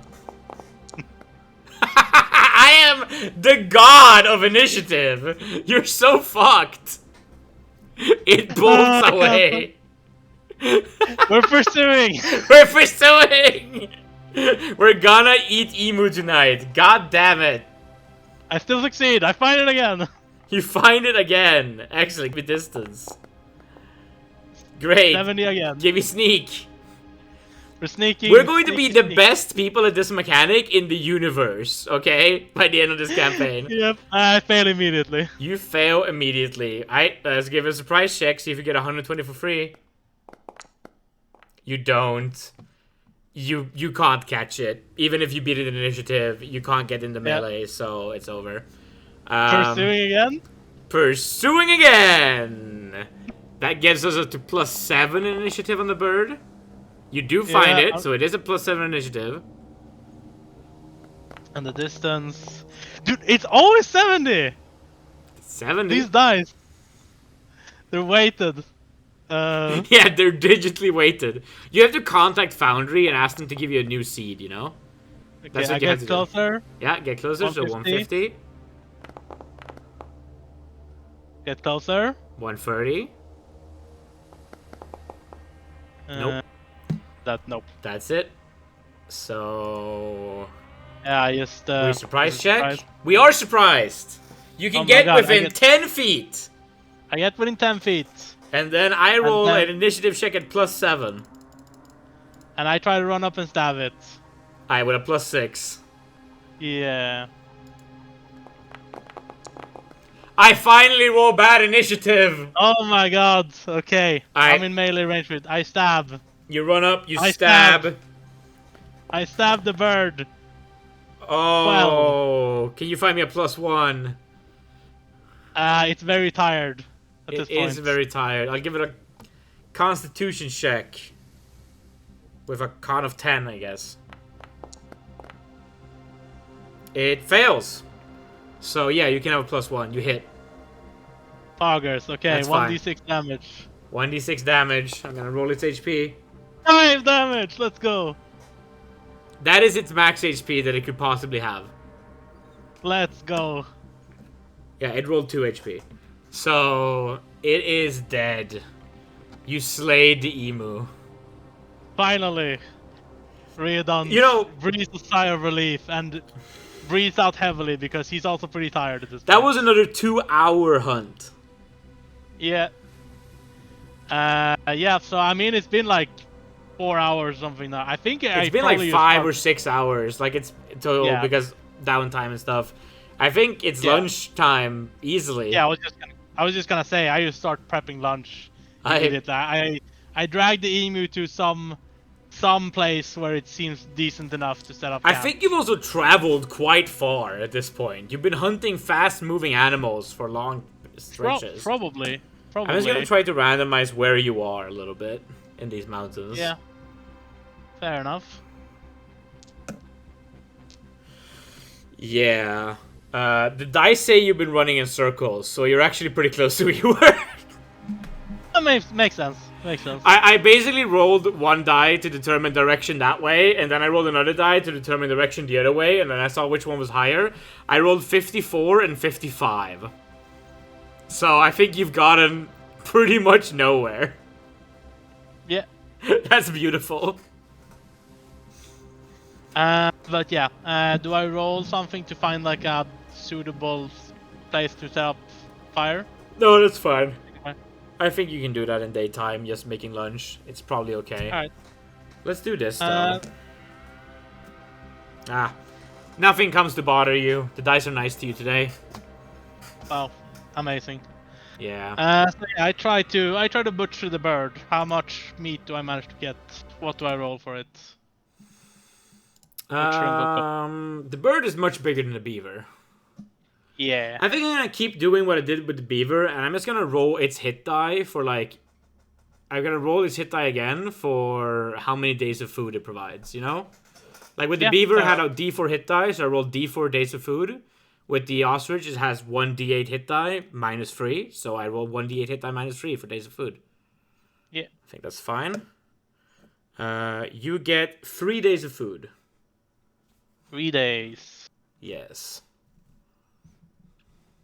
Yeah, not as much as I'd hoped, but it'll do, Peg. It'll do. That means that if you catch a moose, that's 5d8 days of hit die. Ooh. I'm not catching a moose. That's not happening. But with entangle and sling technology, you can do it. They killed an ogre that way. Yeah. The moose actually has more HP than the ogre, but Yeah. Yeah, with entangle, it would have been pretty good to have a ranged weapon, huh? yeah. What you need to do with entangle is you need to be within entangle range when you get a surprise round. That's how you can guarantee it hits. Pretty much, unless they save. Yeah. Yeah. Well done. You are nomming away. So take away one of those days for today, I guess. Yeah. Well, that would be the evening too. But remember, we're just counting days of food. You can eat. Like, if you use 1 day of food, you can split that into breakfast, lunch, and dinner, you know? Like, we're counting days of food. Yeah, I was... That's easier. I'm removing a ration in the evening. Yeah, that's fine, that's fine. Cool. I actually have a whole playlist for chase audio that we could use for hunting as well. That's neat. Did you stop the music, by the way? Yeah, I was just looking for a new track. Okay, yeah. Alright. So yeah, we after that, I suppose I haven't like randomly encountered any people in the meantime, right? Nope, you have not. I've been rolling for it. You haven't. So yeah, I guess I basically keep heading along the mountains, like I suppose like northward. Yep, just away from where you came from. Yeah. Great. How about you give me a hunting check at a -5, so 8 or lower. Okay. To see if you can find any people. Sure. Yeah. I do roll a 7. You do end up finding some people. I'm gonna limit you to 1 of those per day to find actual people, because that's not what you trained in. But I think it's a fine way to handle the mechanic. Sure. Doopa. Let me roll for what family group you find. Oh, it's those guys. Yeah, you travel. Your travels north get you across a mountain where you end up seeing a bunch of plain again. As what has happened is that you've ended up here. Pretty much. Yeah. But of course, you only know that, you know, mountains are ending here, but they're continuing if you just turn a little bit, you know? Yeah. And down there, you see a group of men. These are a bunch of guys. I know that I don't need to roll for these guys, because this is a family group I've already randomized, and it's a bunch of guys. These guys are sitting around a campfire, laughing, you know, telling stories, having a grand old time. They are all wearing leather armor. They're armed with a mixture of spears and short swords, and one of them probably has a sling somewhere, although you can't really see it right now. And they're just having a grand old time, eating, boasting, drinking, And in the distance, there's a caravan that is just like standing a little bit off from them. They're a bit south of the road, maybe. They're maybe like 2,000 feet south of where the road would be, so they're definitely out in the plain, but they're not in the mountains at this moment. But you can see them as you're standing in the mountain. They're probably quite far away from you at this moment. First you spot their smokestack rising up, then you get a little bit closer and you see them over there from your high vantage point. You said do they look like they are mountain bandit people? Yeah, they're dressed very similarly to the guys you met before. They're definitely Yeah. in this like cultural group here.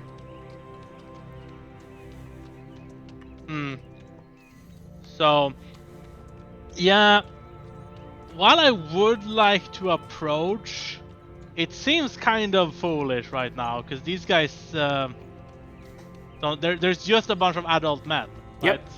Yep. Yeah, and they're very armed. You said, yeah, I don't think. When I say they're the caravan, type by the of- way, I mean like one wagon. I don't mean like a bunch Yeah. of them. There's like 6 Yeah. guys around that campfire. Yeah, it doesn't feel very wise to just randomly approach these guys. So we balk away.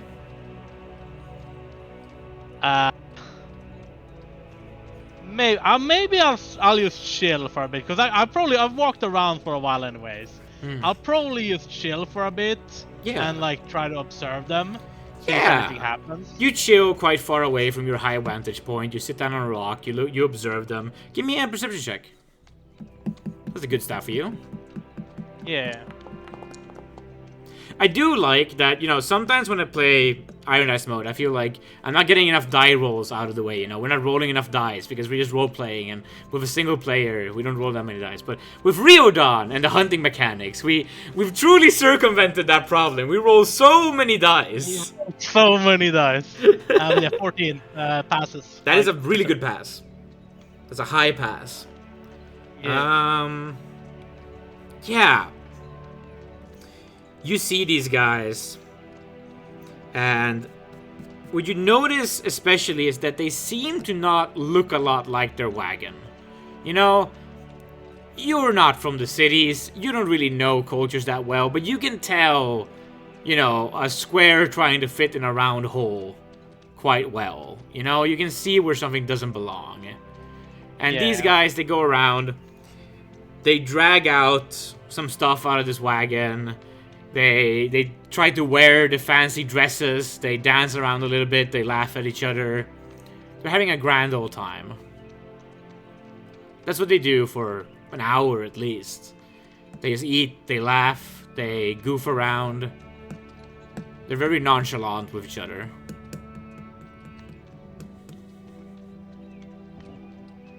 Yeah.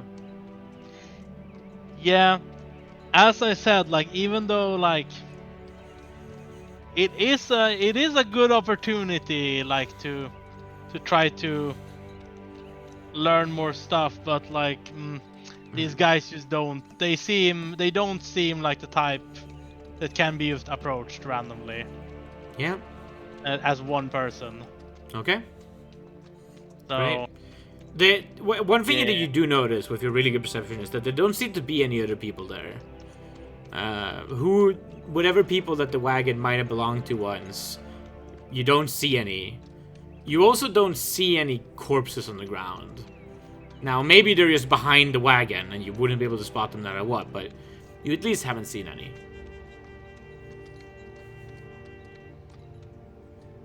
yeah, Still up to you. that's true.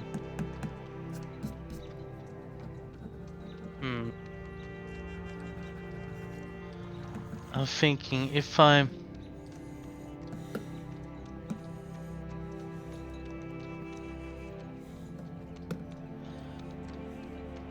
because I'm thinking if I do approach them, what do I want to how do I want to play this out?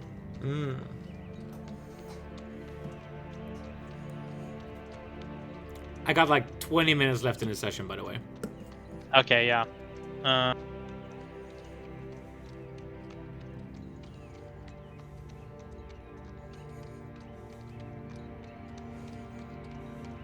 Hmm.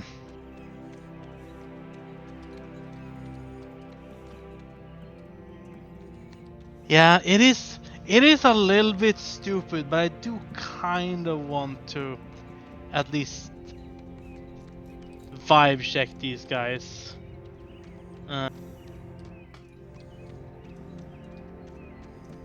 You know what? Fuck it. Fuck it. We'll approach. It's stupid, but whatever.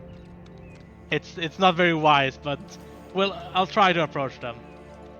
Climb down and approach them. See. 1 second.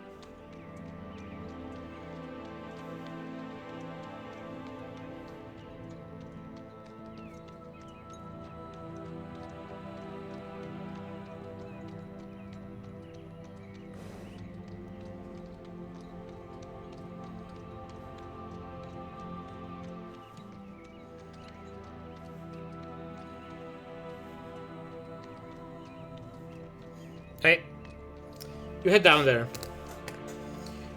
You cut through the little bit of vegetation that is down at the bottom of this this mountainside, as it gets a little bit, you know, taller in the growth here. And you approach. How do you conduct yourself as you approach close enough for them to definitely spot you? Yeah. I think I'll just kind of approach confidently, as in I'm just like I'm using my spear as a walking stick, so obviously I can't like just put it on my back, so I can't really do much about that. But like basically walking as if I'm just like on a stroll, kind of just casually, confidently. I know you know I'm coming, but I don't care. But I'm also like not trying to start shit necessarily. Yeah, that's interesting.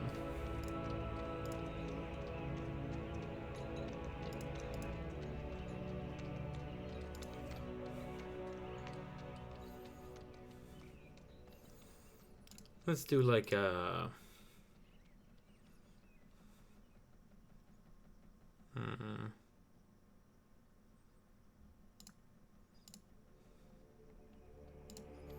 Hard to choose a vibe for this.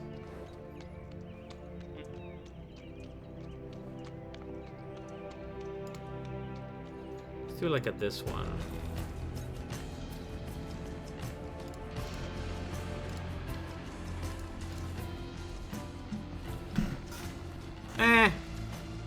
This is too...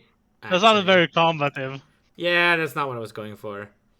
That one was... I was looking for... That one was in my stoic folder, but... I guess I go for my serious folder.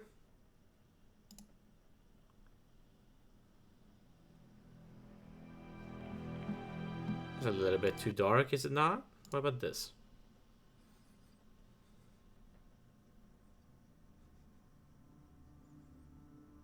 Yeah, this is fine. You head up towards them. There's one guy raises his hands. Ho there, traveler! I see you coming from over there. What brings a man such as you out here into the great lands of dangers and opportunity? I suppose you could say I'm simply a man of the wilderness, but I'm also looking for fine folk such as yourselves, potentially just to talk, potentially to do other things if the opportunity arises. Opportunity arises, you say? What kind of opportunity could you tell us about?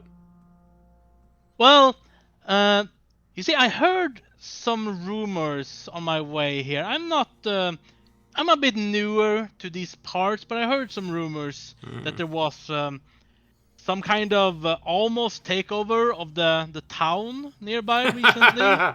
With Valles, is what it's called. Yeah, Morphus dudes. They sure caused a stir over there. You heard of those lot, huh? I did, and you were not present there. No, I no. suppose based on that. We had a disagreement with Marf a little bit before then. We've been making our luck out here for a while now. Yeah, And I see. You seem to before be. you start speaking, you're simply a man, but I don't know you around here, and I know everyone around here. So tell me a little bit more to work with here, so I know that I don't gotta stab you. Like that's just that's common sense in these parts. Yeah, of course, of course. You can be safe assured. I don't have any ill will towards you. I can understand no My ill name. will, but you do got that pointy spear over there. Well, it's just mainly for self-defense and hunting as a man of the wilderness.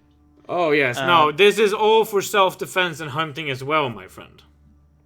Yes, of course, of course. You gotta make a living, right? Exactly. Yeah. Well, regardless, my name is Riodon. I come from southwards. I came to these mountains a few days ago.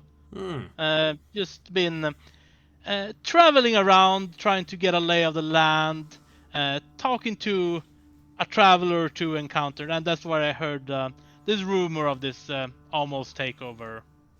I was just well, right now. I'm a bit curious about the details of this event.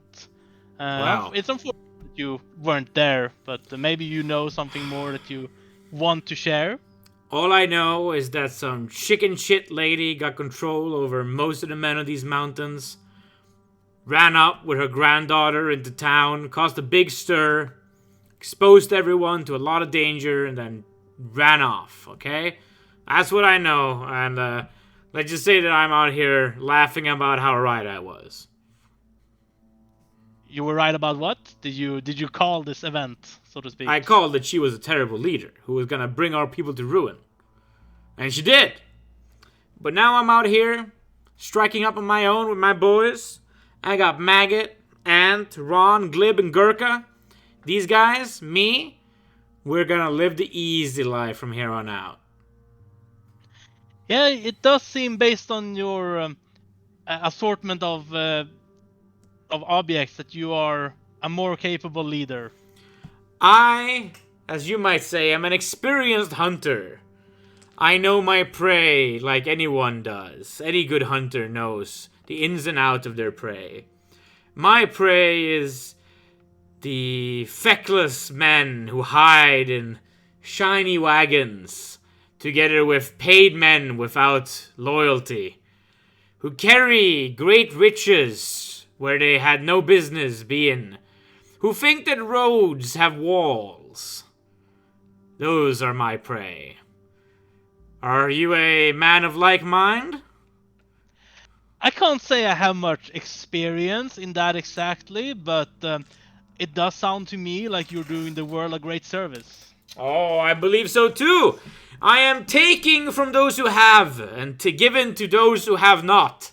Like myself and Maggot and my friends. We have not. That does sound like a noble cause indeed. Yes, it's been a lucrative one.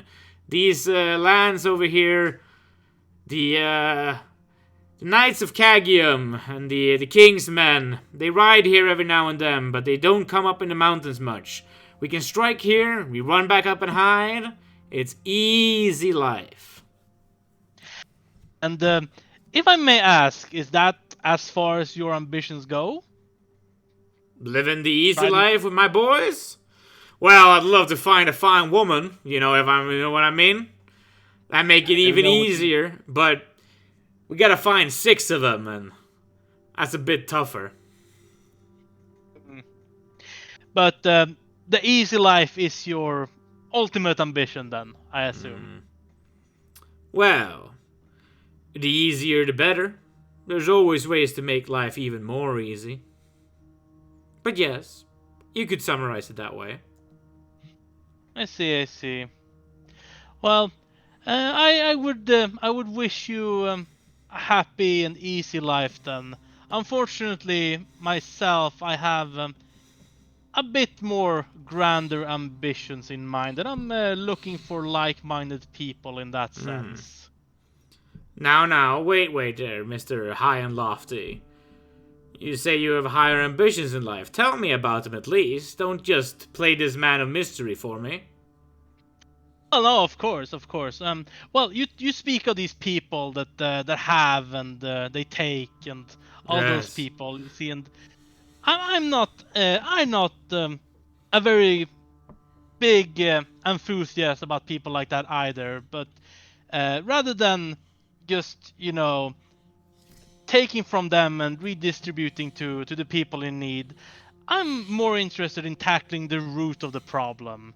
You know, uh, cleaning out the filth at the bottom, so to speak.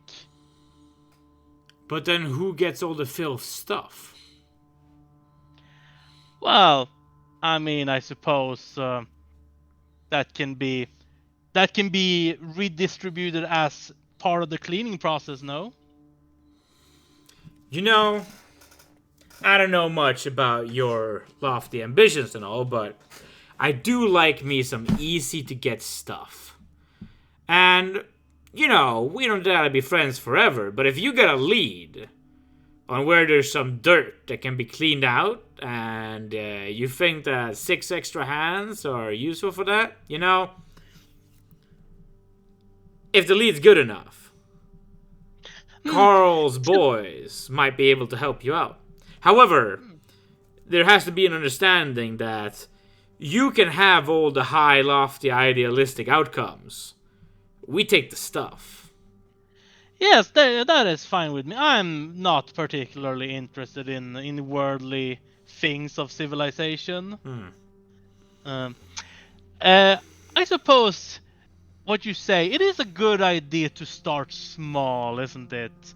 Because as you say, my ideals, they may sound a little bit lofty, and perhaps they are right now. So, but I do have, when you speak of leads, I did hear something about there was some knight, I believe it was called. I'm not particularly knowledgeable about the positions of the civilized, so to speak, but I hear a knight is someone of greater prestige, yes?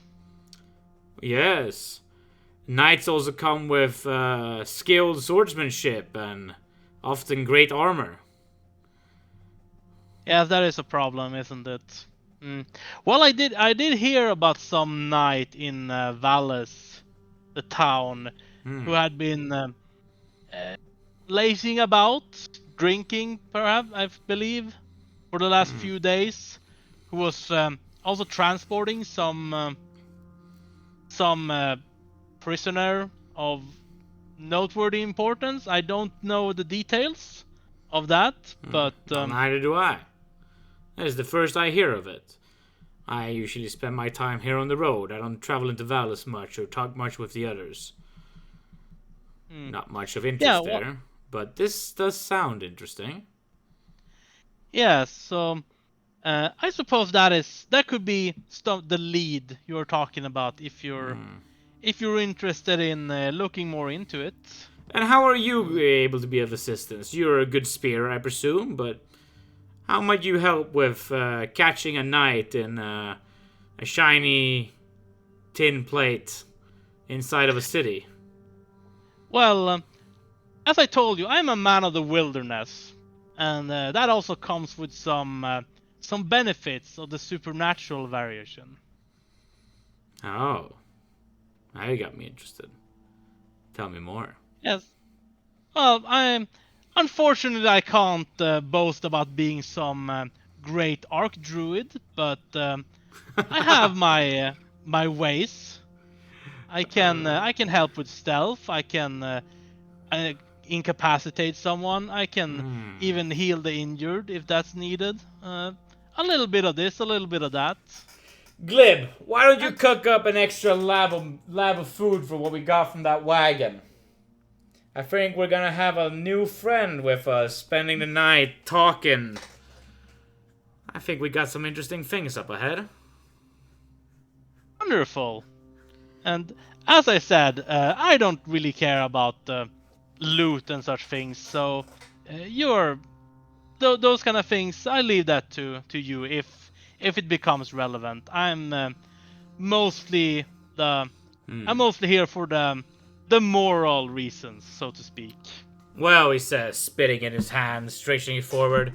My name's Carl. Greatest bandit of all of these mountains. Pleasant to meet you. Riodon. I grabbed the hand. He shakes Pleasure to meet you. He shakes it. And I think that's where we cut session.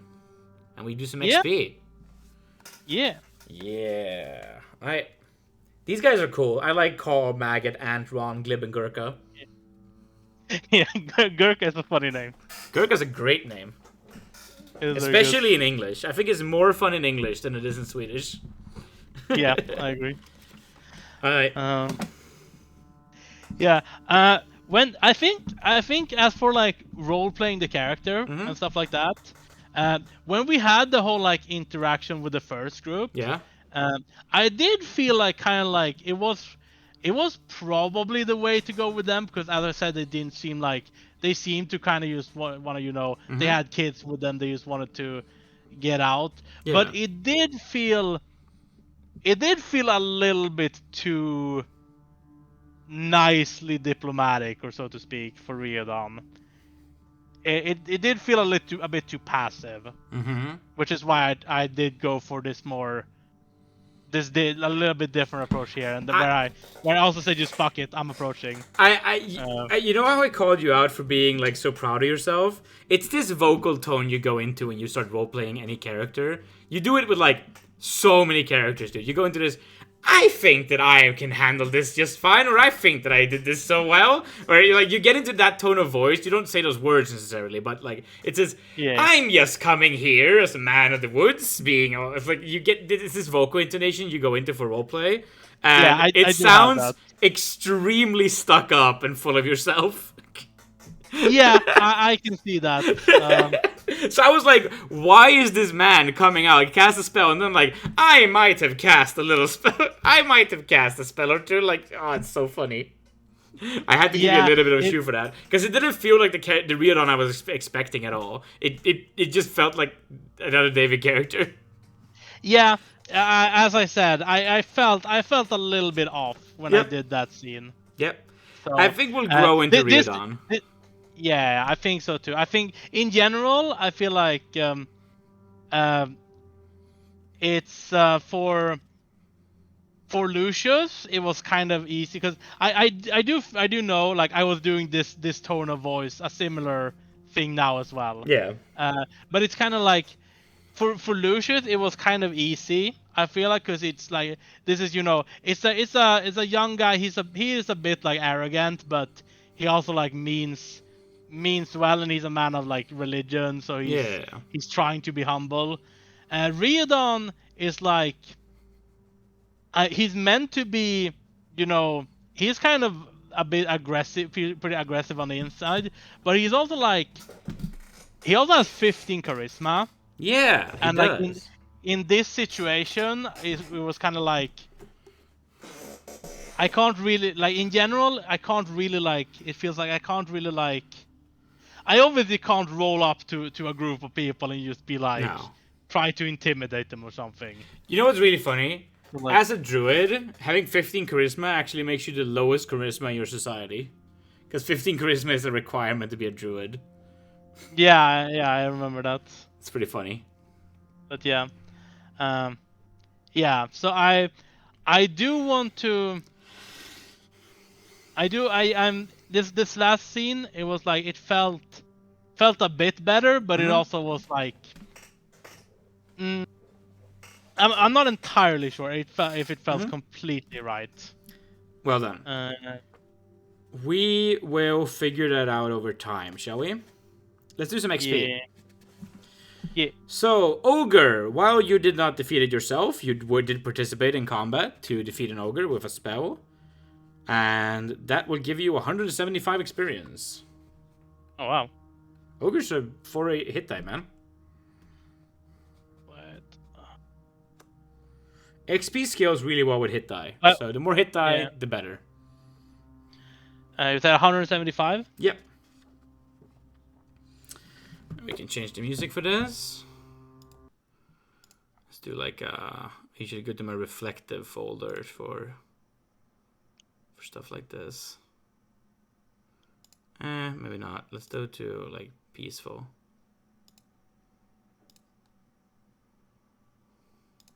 Yeah, this is fine. Then for the priest XP, we got spells cast to overcome foes or problems. We definitely have one there. So we got one entangled twice. Yes, once I missed, one I locked up the other. Yeah, so only one of them really functioned. So let's give you another 50 XP for that. Alright. Then we got clever idea. I don't think it wasn't a very clever session, was it? It was more like a No. procedural session. Yeah, I wouldn't say anything particularly clever. Has any did it saves the party? Not really. Player roleplays his character well. I mean, maybe we duck that this time then if you weren't too happy with it. Yeah, maybe. I'll give you the lower end of it. I still enjoy roleplaying with you. I had a fun conversation. Let's give you 100 for that. Alright, sure. But yeah, I definitely feel like I will need to grow into Riodon more I think than so too. like Lucius. And then for plot XP, we haven't really gotten that far, but it should roughly equal that. So take another 250 for that, for plot progression.